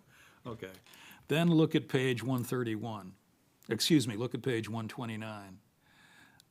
The first 4 bullets talk about a farm to fork program, talk about locally grown produce, talking about a complete streets bicycle safety program, and talking about working with the Department of Forestry and Fire Protection for a healthy urban forest. Those are concepts that we could turn into proposed actions in our plan. The rest of the plan, unfortunately, is not well-written. And I would argue that it should not be included in our strategic plan, or in our sustainability plan. So I am not sure what document you are referring to. Okay, But it's it's what Robin sent with, I sent that just to you. I didn't send that to the whole oh, committee. really? Okay, I thought you But said. I can send it to the whole committee. No, I wouldn't. No It's- problem. It's, And I sent you something much more up-to-date recently. I think might be, I'll double check. Okay. See if it's the right Either one. way, if I may, like, my master's degree is in public health, and I really feel like we need to have this in our plan, because to me, it's codifying that the city recognizes that the policy decisions that they make impact the human health of the residents that live here. So to me, that's the intent of keeping this in. So like all of the heat issues that you know, spoke at length about, Right. that's the way to make sure that it's being considered, and that we are, whenever we're building a new road, we are incorporating trees, because we can now, look at the health impacts of decisions that the city is making. Agree To me, completely.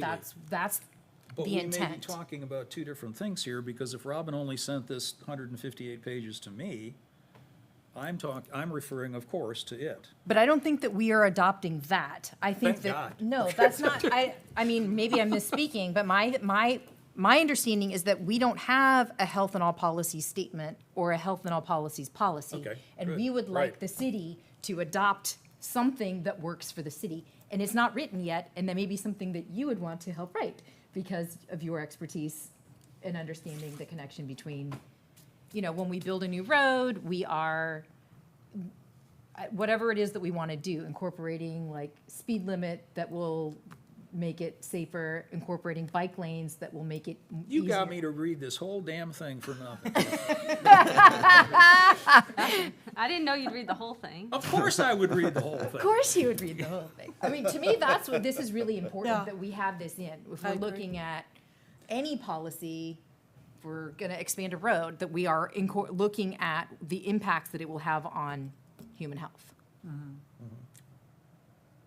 So to me, all of the heat, I think that when, like, I think it needs to be broad, so that, so if they're rewriting the policy manual for staff, we're looking at the heat index and understanding that we need to reduce the number of outdoor hours, we need to increase water stations across the city to make sure that we are addressing the health needs of our employees. Yep.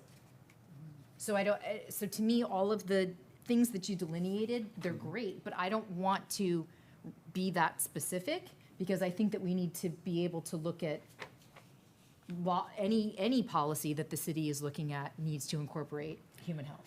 Well, I think we do need to be that specific, and I think if you'll allow me to present my information and my data on what has happened with the heat wave this summer, you probably end up agreeing with me. Oh, I totally agree with it. It needs to be in our policies, but to me, what the health and all policies is saying, all of the city's policies need to be Sure. incorporating human health. Sure. So I don't want to limit it to just heat. Oh, no. Because I want it to be. Absolutely not. And if you remember, I included suggestions about having a temporary shelter, evacuation shelter now before we're building a permanent one. I also talked about vector-borne diseases and waterborne diseases too. And all of those would fall under health and all policies. Definitely. So I think the phrase including but not limited to would be very effective in that section, where you could get your specifics, but you could also have it so broad that it can apply to whatever. Yeah, but I definitely think the city needs a policy that we don't have that would address all of these things, and that's the vehicle in our action plan to do that. Sure. Okay. Also, I just kind of thought about this, but maybe this kind of a tangent, but maybe a climate and all policy commitment. Because we did say we want to look at it through a lens of sustainability, just kind of everything. So if we're going to do one for health, why can't we do one for climate as well? So health and climate in all policies, health and climate considerations? Could be two separate things, could be one. Right. That's interesting. Is that something like, is that a thing? I think Can it's. be. Can we make it a thing? Health and climate and all policies. I mean, to me, like, we need to be looking at the Yeah. climate data and all of the decisions that the city's Yes, making. I Like, if we're agree. building new roads, we need to be Yes. factoring in that climate data. Yes.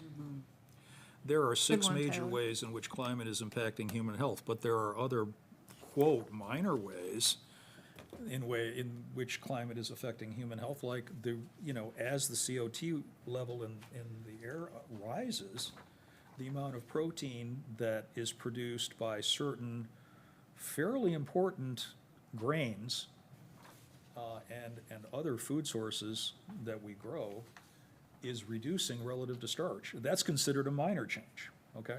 So, yeah, there's a lot of that. So, I'd like to keep them separate and have two things, just because if one is feasible and the other's not, like, I think they both are, but just like an insurance policy. I agree. Would that go under the community health then? So when you say climate in all policies, do you mean like a climate action plan specifically, or like a new, So something of the same vein as this health and all policies but related to climate. I haven't seen examples of the health and all policy commitments. So like, I don't know exactly how stringent they are, whether it's kind of like a plan, or if it's like every time the BOC does something, they have to specifically look at the health, so. So you can do health and all policies on a project-by-project basis, or you can do it like, for instance, every time staff writes a staff report, they would have to say, and this is how it affects health, or this is how it affects climate. For larger projects, you'd probably want to do a larger impact assessment for health and all policies. I know there's specific methodology for doing that, and I'm certain there's got to be something out there for climate similar. So I think it'd be great in this plan to put that out as something that we should do, and then we'll figure out how to do it. Cool. Check. Okay, moving along. Emergency management. We don't have anything. Am I gonna get to talk about heat? I thought we just did. We didn't. Remember last time I offered to give this as a presentation, and you said, no, incorporate it into the STAR program. Well, and we just, I mean, like, heat is a huge impact of health and all policies. Yeah, but what I was talking about last month is that I've done some data analysis on the heat wave we've been suffering this summer and compared it with the previous 5 years. So I've looked at 5 parameters for every minute of every day for 92 days per year, June, July, and August, for 6 years. That's slightly less than 4 million bits of data. And the conclusions, the findings are frightening. And so that's what those were the additional documents that I sent to Robin to share with the committee. Let me just briefly tell you what I found, okay? Sure. All right. It doesn't matter who you read. You can read the National Climate Assessment every year. You can read the U.S. Global Change Research Program that started being published in 2016. You can read the publications of the Union of Concerned Scientists, which is an organization that started with faculty and fellows at MIT. These are good scientists. They're solid. Their work is good. In fact, the Union of Concerned Scientists predicted in a publication 4 years ago that Robin sent to you as part of the additional materials for this, well, let me back up. All 3 of those entities and others have predicted that this part of the country is going to suffer increasing heat and humidity. The southeastern United States will suffer increasing heat and humidity moving forward. You know, unlike the southwestern United States, which is going to have increasing heat and drought, we're going to have humidity. UCS predicted that by the middle of this century, we would have in this part of Florida, in the 12th, what used to be is now the 13th congressional district, 81 days per year in which the heat index would be or exceed 105. Not necessarily consecutively, but we would have 81 or more days per year in which the heat index would be 105 or greater at some point during the day.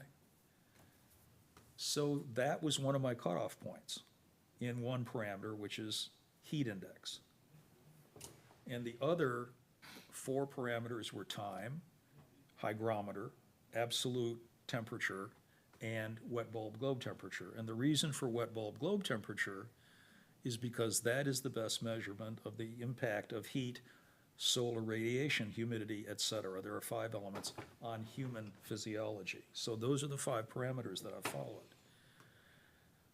And what I found is that this is the hottest year in the past 6. We passed 81 days the 7th of this month. We have already reached what they predict for 28 years from now. And it's not like this is necessarily an outlier year.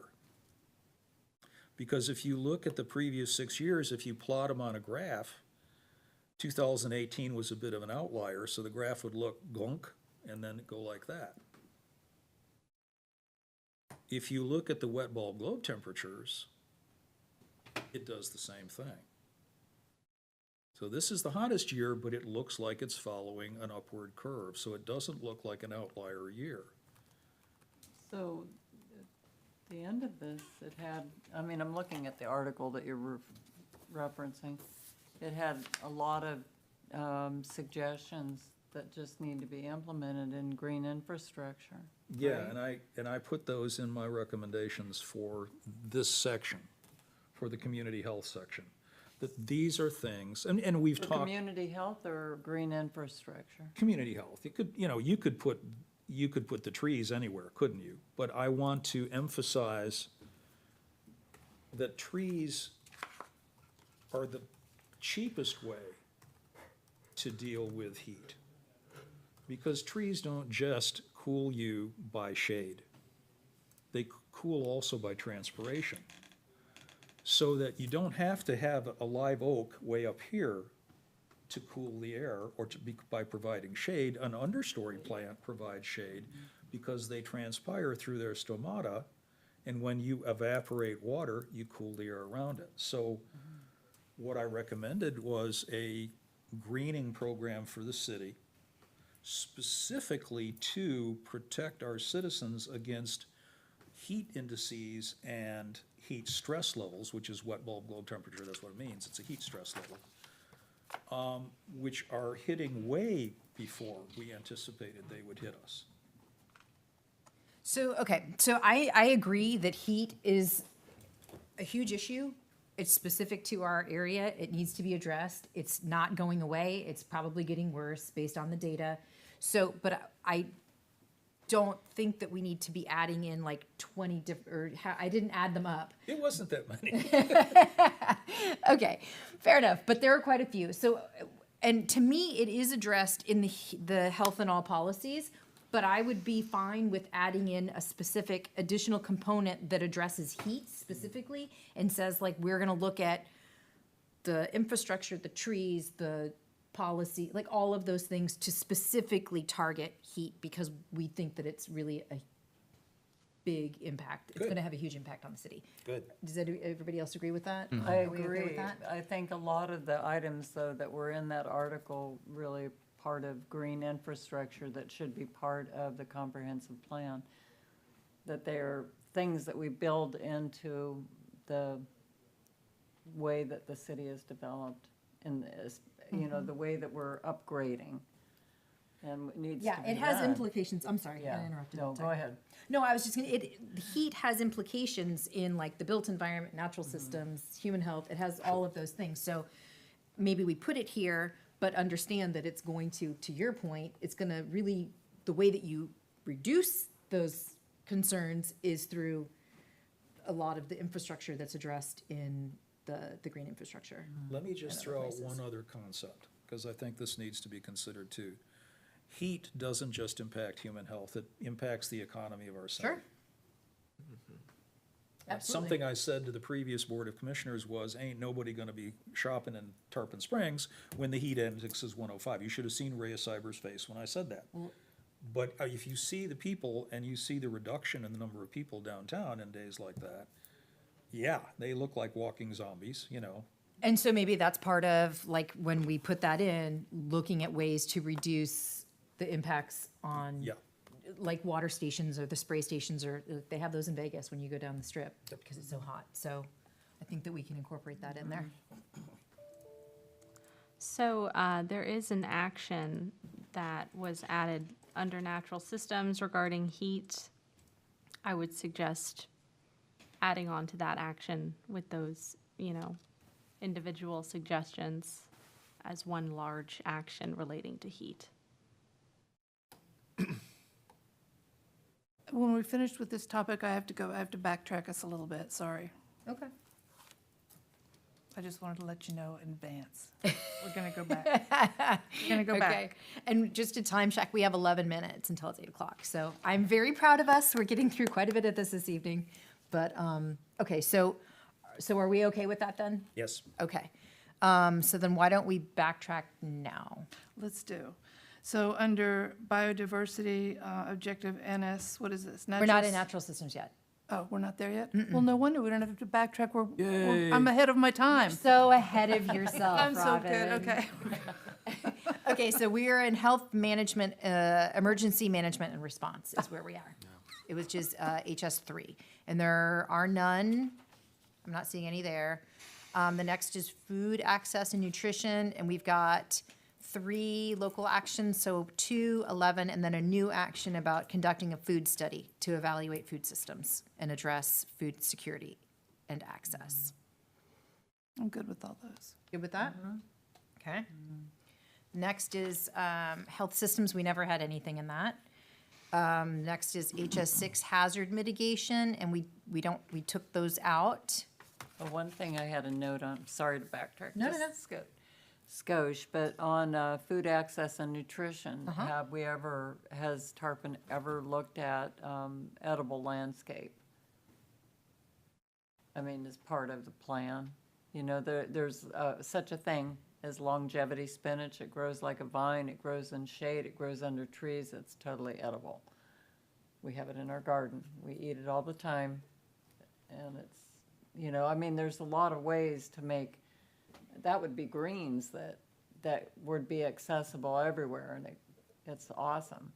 Like urban food accessibility. Yeah, it's a permaculture plant. It's called longevity spinach. But I mean, I'm just thinking, you know, rather than fruit trees that might be dropping, rat drawing barman to the city. I mean, just saying that there's a lot of opportunity. You know, if you're planting more trees, this grows really well in the shades.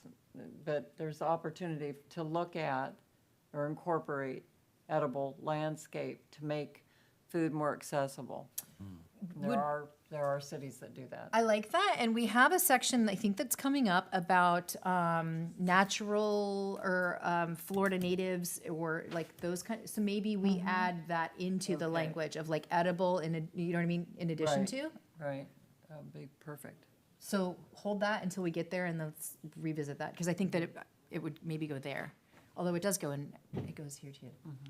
But if we could combine it with the other. and That we would still be have one. terrific. Okay. All right. Safe communities then, HS7. We have local action 4 of developing partnerships to implement public safety strategies, enforcement programs, and trust building initiatives. And I would like very much to keep that in. Robin, is that being done anyway by agencies within the city? What is that? The Partnerships and partnerships? collaboration? all the time. Like All the Apps for time. Kids, I think, right? Well, yeah, I mean, all those things are happening all the time, and I don't know about trust building initiatives. That would be more like what Denise and I were talking about in the, you know, more community engagement, local community engagement, micro engagement of community members and things like that. So I'd say some of it is, some of it isn't. It sounds wonderful, but I don't know that, I don't know that we're going to be able to develop the partnerships with the schools, and I mean, I think that that's kind of already all in the works and very much focused. Why, what were you thinking? Should we keep it in? Yeah, I don't know. I mean, I think that we Public keep it in because I like both of your ideas wanting to engage, not necessarily just kids, so maybe we strike schools. Trust building initiatives. Trust building initiatives, Yeah. yeah. Yeah, I think that, I mean, of all the stuff in that sentence, that's the one that speaks strongest to me. Is more trust building initiatives, more real engagements and those types of things. I love that. What do y'all think? What does city staff think? I recommended to keep this action Okay. in. Trust building, yeah.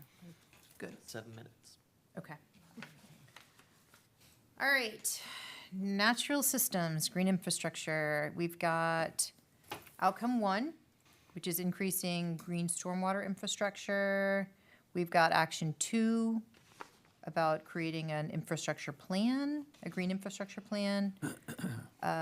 Policy, action 3, which is adopt local design criteria. and looking at LEED, and then a new action for create green building standards and sustainability practices for city facilities, also looking at LEED. Action 6, create incentive programs, and then a new action of conducting an assessment of the coastal areas of the city to determine suitable application of living shorelines in addition to or in lieu of seawall structures.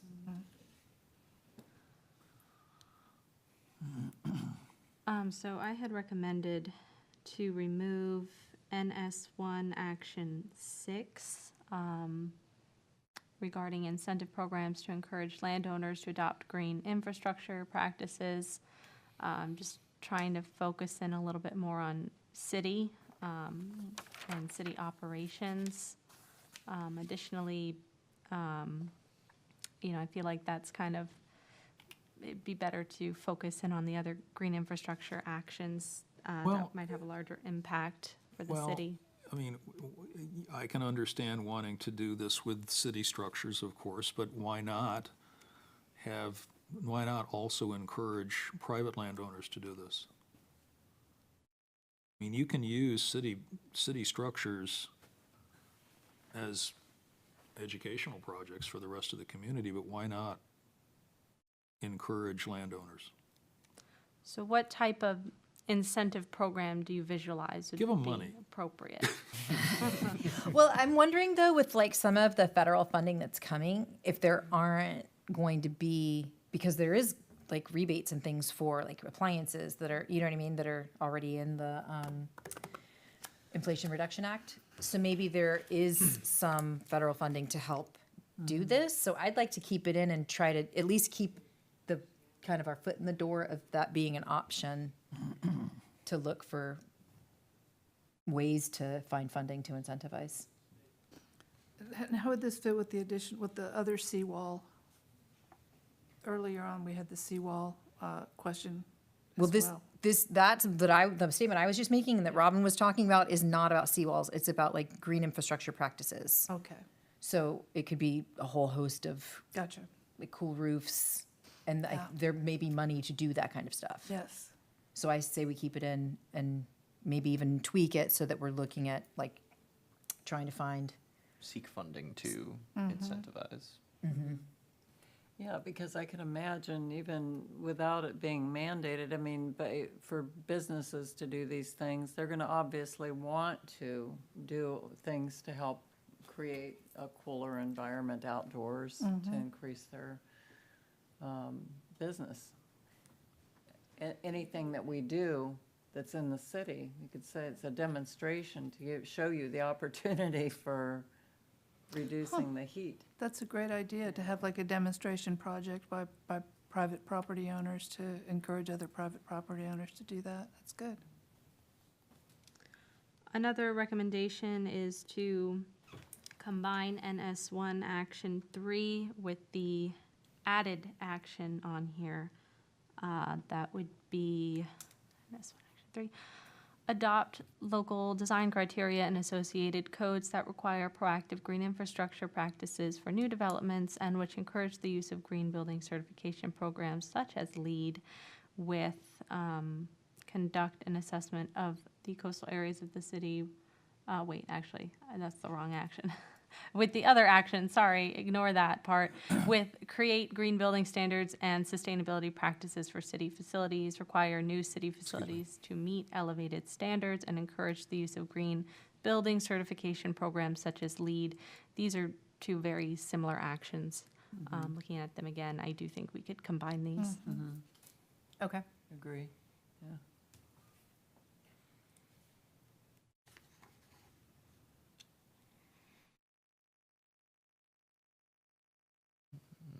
I move to extend the meeting 5 minutes. Second.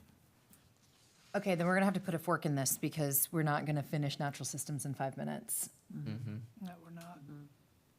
So 'Cause this do we is- want to extend it to like an hour and get this done? Or do we want to do 5 minutes and finish this next month? Do you have enough to work on for the time, Robin? Perhaps it was on the timeline to have this finished in the month of September, this segment of the plan. But I leave that up I to think you. if we go a half an hour, we can get this done. That's what I was thinking. And my inclination is to get that done. Okay. So I make a motion to extend the meeting for, well, we already You have, have to vote on that. yeah, we have to vote on what we So, motioned. nay. Nay. So all in favor? Nay. No, not all in favor. All opposed? Wow. All, wow, I'm really tired. You sure you want to go half an hour? Yes, yes, I want to get this done. Just driven. You're saying no? I'm saying no to extending the meeting 5 minutes. I make a motion to Oh. extend the meeting for 30 minutes. Second. All in favor? Aye. Aye. Aye. Okay. Here we go. Let's go. So we are at, Sorry, who seconded that? I did. You did.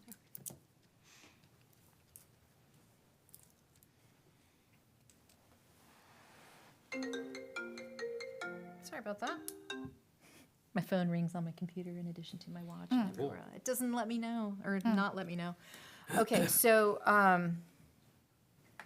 we just, are we good then with, NS1 green infrastructure?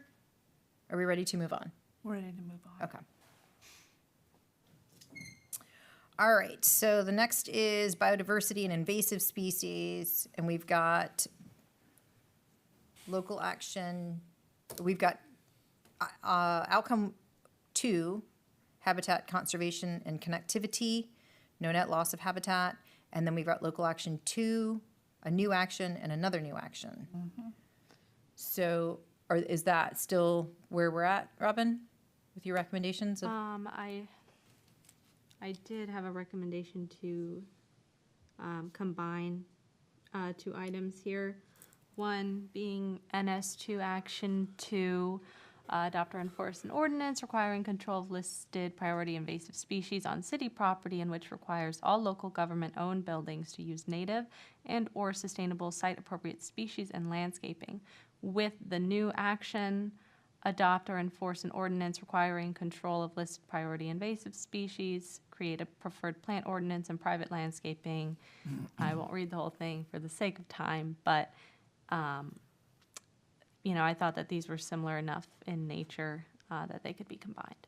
So what we want to do is have that expectation for city property as well as New development. new development. Development. And then, is this where we would incorporate, site-appropriate species and landscaping and edible plants?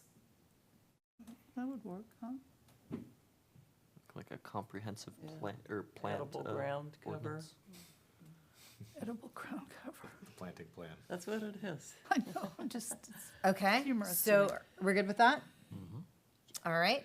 The next is natural resource protection. So we've got develop a plan to protect and restore natural resources. That's local action 1 through conservation, corridor connectivity, and restoration.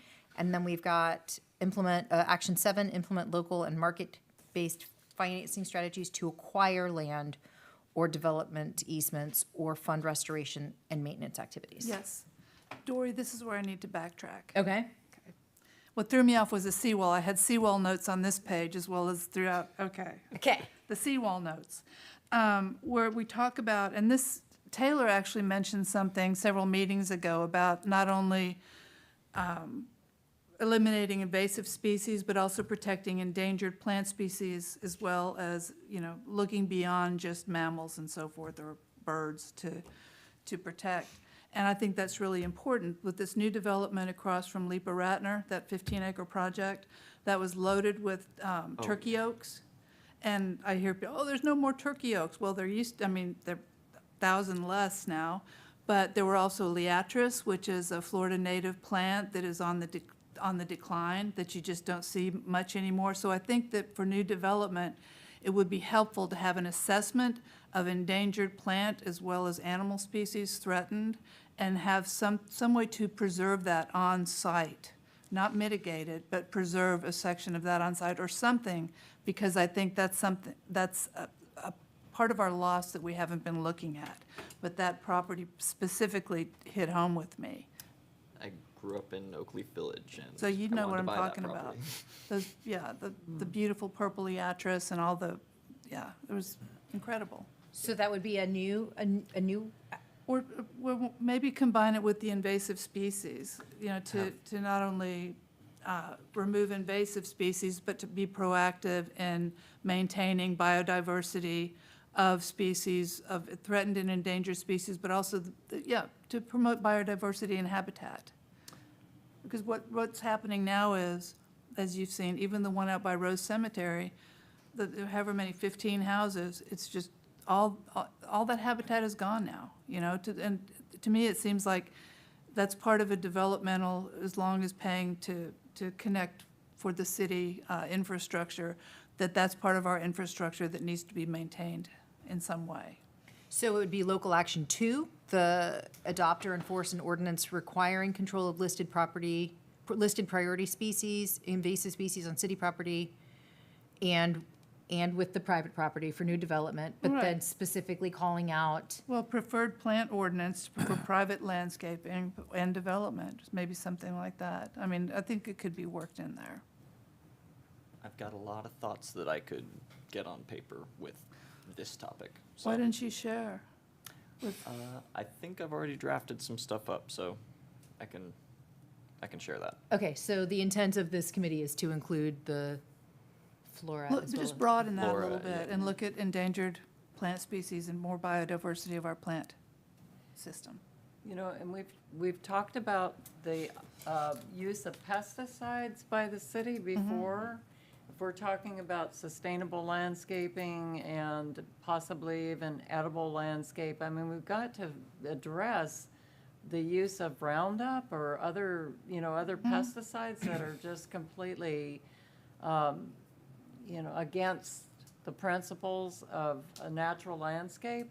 And one other item was that when I was in Safety Harbor, a while, just driving along Bayshore Drive, I noticed that they actually had signs that asked people not to fertilize during certain periods. I know that it's something that people are told, but I mean, if there's a signs to remind them that the runoff from the pesticides is really damaging to the water. And I don't know where we would put that into the plan, but to me, that's really relevant to protecting the natural environment. That's a countywide ordinance. So it's a countywide ordinance, Don't but sell- are, don't sell it, are right? people here seeing that, they're not allowed to do it because it's gonna cause algae bloom? Right. No, it should I be, mean, it everybody should be knows about advertised it, for. but, Like there's, professionals, if you have a professional person, they can't use it during those months. They Okay. can't sell it, but if you stockpile it in December and decide to use it in July, yeah, that's, It's crazy talk. That's that's correct. crazy. That's a problem. So Okay. how would you put that in an action? Oh, I think it's don't know. education. I mean, I think it's part of education. Part of education, yeah, it's And part of. that could be part of that, and health in all systems and sustainability in all systems too. When Tom Funchen was here and we asked him specifically about Roundup, and he said they're using it, but they're on a plan to reduce it.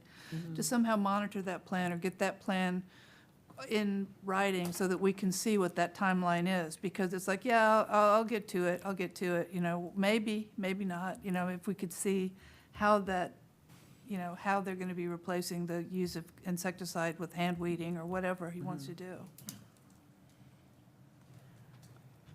okay, so we are now on natural resource protection. So we've got local action 1 is the plan to protect and restore natural resources, and then also implement local and market-based financing strategies to acquire property. We want to keep both of those in. I really think that, and maybe this is because you're modifying it in the comp plan, but to me, the shoreline buffers, is like an issue that I'm willing to go to bat for. So I don't know if it's not in right now because it's already being addressed in the comp plan, but like, I think the buffer for the river is like under 30 feet. You're looking at action 2? I am looking at action Yeah. 2. And I would like to see that really expanded so that any future development along our waterways is buffered. I have no problem with the We're talking about the no net loss? It's NS3 Action 2. So it's not green right now, but I'd like to see it be green. It'd Adopt be land use in- regulations that establish dot Well, dot. we do have land use regulations that establish that, so if you're saying you somehow, maybe it's revise or Right, so something. that's what I was asking. It was a question. Yeah, yeah. we Like, do- are we- you guys making the buffers in the comp plan revisions, are you looking at those coastal buffers and shoreline buffers? Making those bigger or wider or, and if not, then I would definitely like to see that.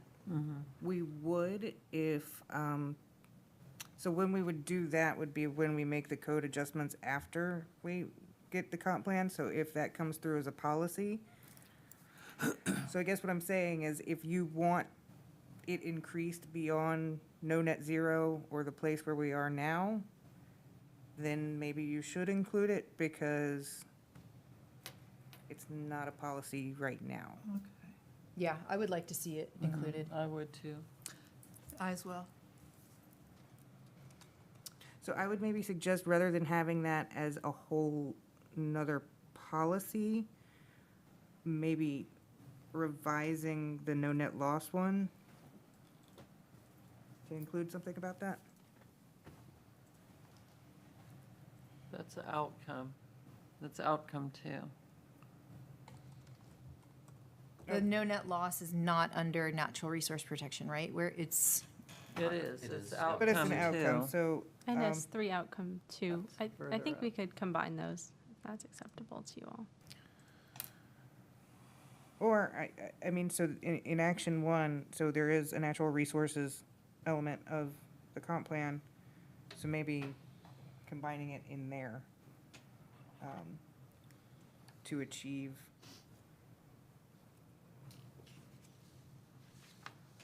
I don't like the word appropriate.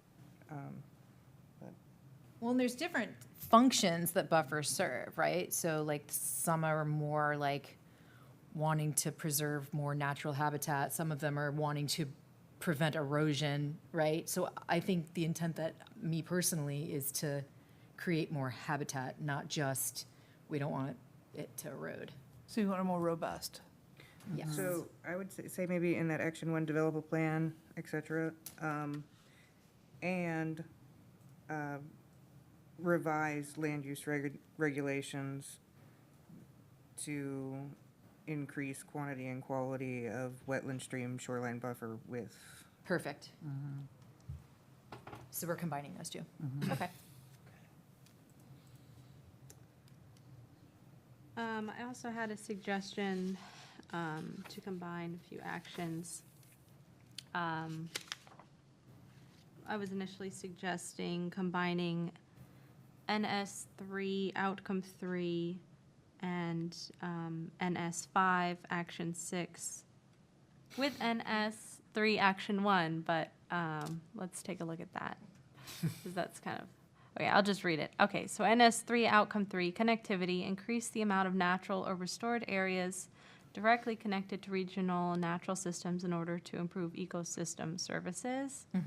NS5 Action 6 was provide incentives to residents and developers to protect and restore critical watershed protection areas. Excuse me. And then Action 1 we just read was the plan development, but might be getting a little confusing there, so. My head is hurting with that one. Sorry, I Robin. would like to combine at least 2 actions more in this section if we can figure out a way. In NS3 or NS5? 3 and 5, 3 and 5, okay. potentially.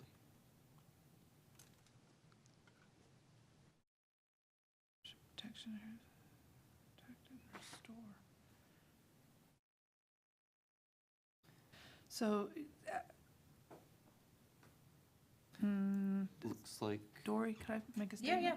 So, I'm looking at NS5 water, what outcomes?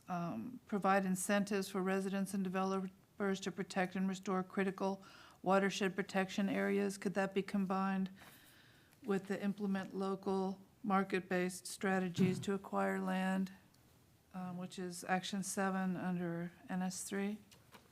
Could that be combined, those two?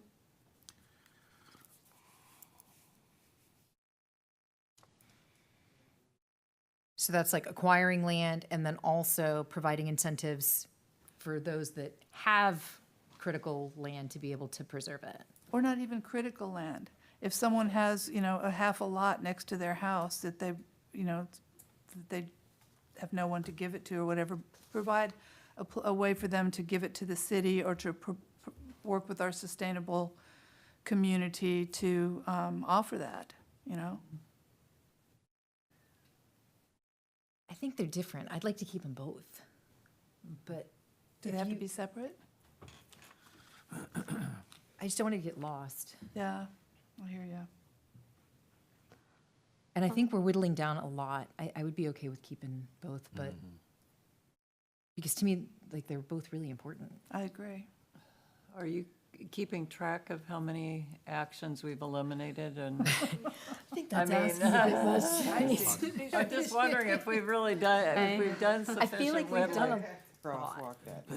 I'll have to tally it up later, but we're on a good track, I think. Because I really think, just generically, or in general, that it's, that the things that we're talking about right now, natural environment and everything that's included in that, and is like the meat of what we're about. The climate change issues, the health, and the natural environment, protecting it. So if there's anything that we could lose from other areas in order to keep all of these, because you said you wanted to whittle it down to 50, and we had how many actions when we started? Maybe 70-something, 76? 78. 78, okay, so it doesn't seem like we've taken out 20 items. But the ones that I feel are the most important to keep are all the ones that are on, towards the tail end.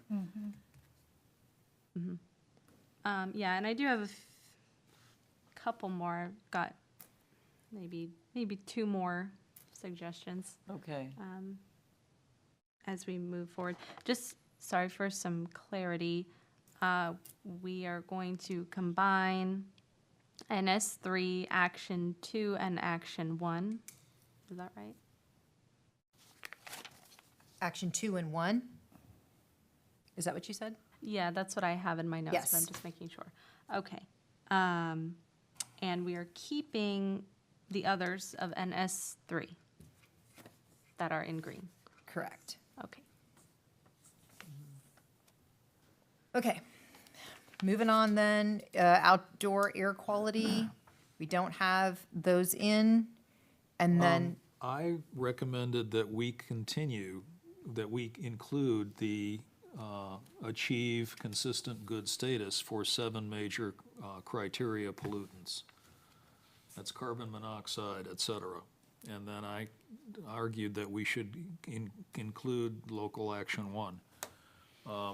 The addition, the outcome achieve consistent good status was added by this committee after my presentation on air pollution.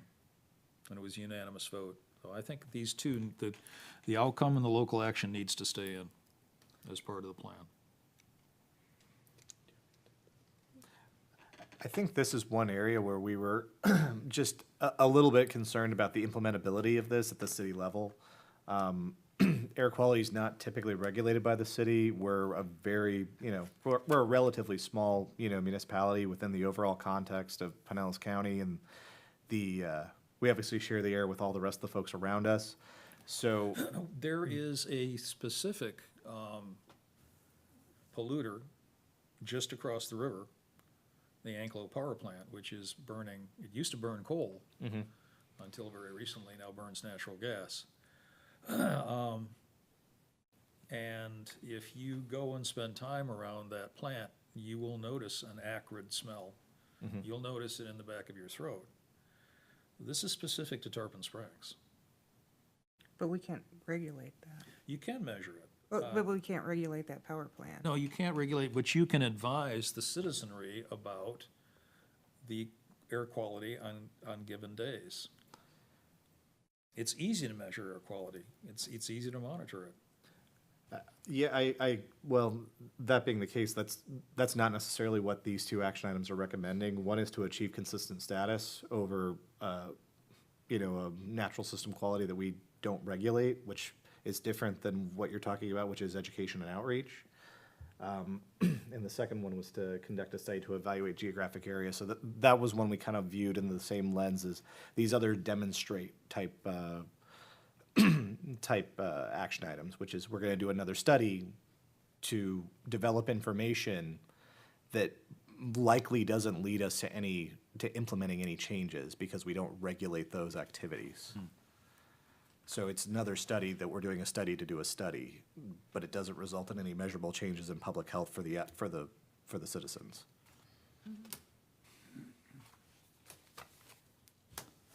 Yeah, at this point, if we don't have any control over it, then, you know, I don't see how we can make it part of the sustainability plan. Who has control over this? It's federal. EPA. And the Florida Department of Environmental Protection. I'm sorry? And FDEP. And my counter argument to that argument is there are things that we can do locally, and we've already got them in the plan. You know, if we transition our fleet, if we get more people walking and biking, if we increase our canopy cover, you know, those are things that we can do that will affect air quality that we actually can do, you know? They help mitigate. This is my problem. We talk a lot in here about improving the quality of life of people who are underserved, et cetera, and people in poverty. The children who are, and the human beings that are most affected by air pollution are the children of the poor, who tend to live close to major highways and live close to industrial sites. That's true here too. There's got to be a way that we can at least make our city aware of this issue. Well, that is. Maybe this isn't the right way, but we should be able to do that if we really mean that we want to improve the quality of life for all our citizens, especially those who have been neglected in the past. But that is part of, like, we did keep in environmental justice. So I think that speaks to it there. I think this is something you could also add on to the education and outreach item from before CE7 Action 3. And we can add in to educate about air quality as well. Okay. All right, we've got 8 minutes. Let's make this happen. So moving on to water and the environment, we've got keeping through those 3 actions in, outcome 1, action 6, and then combining action 2 and action 8. Anything about combining any more of that? I did. Trying to move quickly, sorry. Let's see. I think I had to remove NS5 outcome 1, demonstrate that the amount of water withdrawn from the system for human uses does not exceed the amount of fresh water entering the system through precipitation, river flow, and other sources, because we're already doing that, right? Yeah, that's also a state program called Minimum Flows and Levels. It's regulated by the Water Management District. In order to get a water use permit, you have to demonstrate that you're basically not causing significant harm to water resources. Okay. Okay. And then I also had to remove this new combined action 2 and action 8 for the same reason that we're already doing those actions. All right, and then the working lands, there was just the education and outreach. So we've combined the education and outreach for natural resource protection, water quality. Why don't we put air pollution there? It's in there, isn't it? Ambient water pollution prevention mitigation. Oh, it actually is there, the impacts of poor air quality on human health. Looky there. About that. All right, so we are done. Good. Yes. Okay. I would like to add something to. Okay, Taylor, go ahead. For the working lands, I was thinking add like fish, because we don't have much working land, but we have, big fisheries, so that, right? A lot of fish caught here. Talk We have about that. commercial fishing, Yeah. yeah, for sure, a lot of it. So That's it. what is the action that you want to, where do you see that going? And what is the action? Well, it says like ecological literacy and knowledge about, so like, hey, here's how you don't kill all the fish, destroy their breeding grounds, That goes under education and outreach? You're just Yeah, in saying that add last- in, okay, in the working land section, or Perfect. education Working outreach. lands, Yeah. yeah, that's good observation.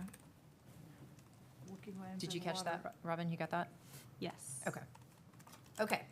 So we're going to skip ideas and topics for knowledge and nibbles, or not skip, but we're going to move it to the October meeting along with the conversation about Keep Pinellas Beautiful, which is good because Karen's not here. I do want to just make one comment about the Knowledge and Nibbles. I found out recently my deadline for lining up all the speakers is November 1st. So I'm not sure if I'll be able to wait until October. I think our meeting's like the 20th to start reaching out to speakers. That's going to take a few weeks to get some people lined up. So I don't know if anyone has like a topic that they just really want me to be aware of, but, otherwise. I mean, we gave you can just- feedback, so I think just pull from Yeah, that, I see do where have it from the overlaps the last most, meeting. and use your awesome judgment to make it happen. Sure. Cory, Yeah. circling back again, with arts, weren't we going to address the arts? Didn't someone say at the beginning of this that that was one of Carol's concerns and we should look at it? And then we I said we'll do only it at the asked. end? Yeah, I just asked if she had sent any feedback on Okay. that.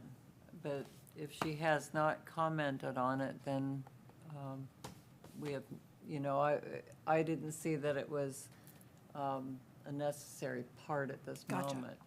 Yeah.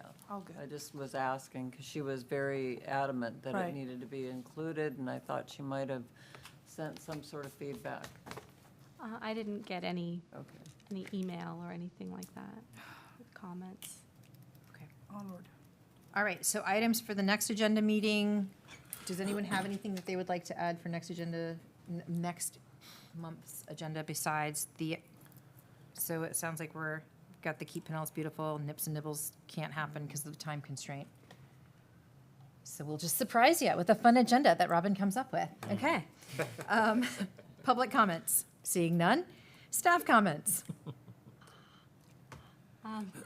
Hearing none. Robin? I mean, it's nothing really that can't wait till next time. I will just say that we joined onto the Sun Solar Co-op for the county, but I can talk about that in more detail at our next meeting. I do have one awesome informational item. We just today took receipt of our first Ford E-Transit for utilities. So so that just got delivered today. It came with the charger inside the van. It took us a while to find it. But that's going to be going into service shortly. And what department is going to be using that primarily? That'll be going to the environmental management program in utilities, which does fats, oils, and grease and industrial pretreatment. Oh, cool. Nice. And your solar panels project. Yes, and we also just on Tuesday night, the board approved phase 2 of the reverse osmosis solar project for $1.3 million. It's going to triple the amount of solar capacity we have at the RO plant and bring our power generation from about 4 or 5% on an annual basis up to around 15. Wow. for the water Awesome. plant. With the IRA, can municipalities take advantage of the tax credits? Well, we're going to be monitoring that, but we'll definitely try. Because they can for some of the electric vehicle stuff, which is awesome, so. Yeah, there are some, they still haven't released the details, but it appears that municipalities, we should be able to be eligible to at least apply for that. I love it, make me hate it. Okay, committee comments. I have one, and I'll send a link to Robin, because I work with the Environmental Working Group all the time, or I utilize their website all the time for chemicals that are in skincare and other products. But I just noticed this week that they have a tap water database, and all you have to do is enter your zip code in order to find out, the different things that they've discovered in the water of your area. And it was really fascinating to look at that. So I will send a link to Robin to send to the rest of the people in the committee. Cool, thank you. Okay. And I have two real short ones. Sure. Climate and all policies, maybe also sustainability and all policies. It doesn't, we can think about that later. And then I will send Robin all sorts of plant stuff that I mentioned. Good. That's it. The Living Shoreline project in Philippi Park did not occur at the last schedule because of inclement weather. It's been postponed to October. But I will say that the sign that Robin has given us a picture of that demonstrates that, the importance of this to the population is really beautiful. It's a good one. And we should imitate these kind of signs for our public education. I fully agree. Hmm? I said I fully agree. Yeah. Concur. I'm with you. All right, hearing nothing else, we are adjourned at 8:30 on the dot.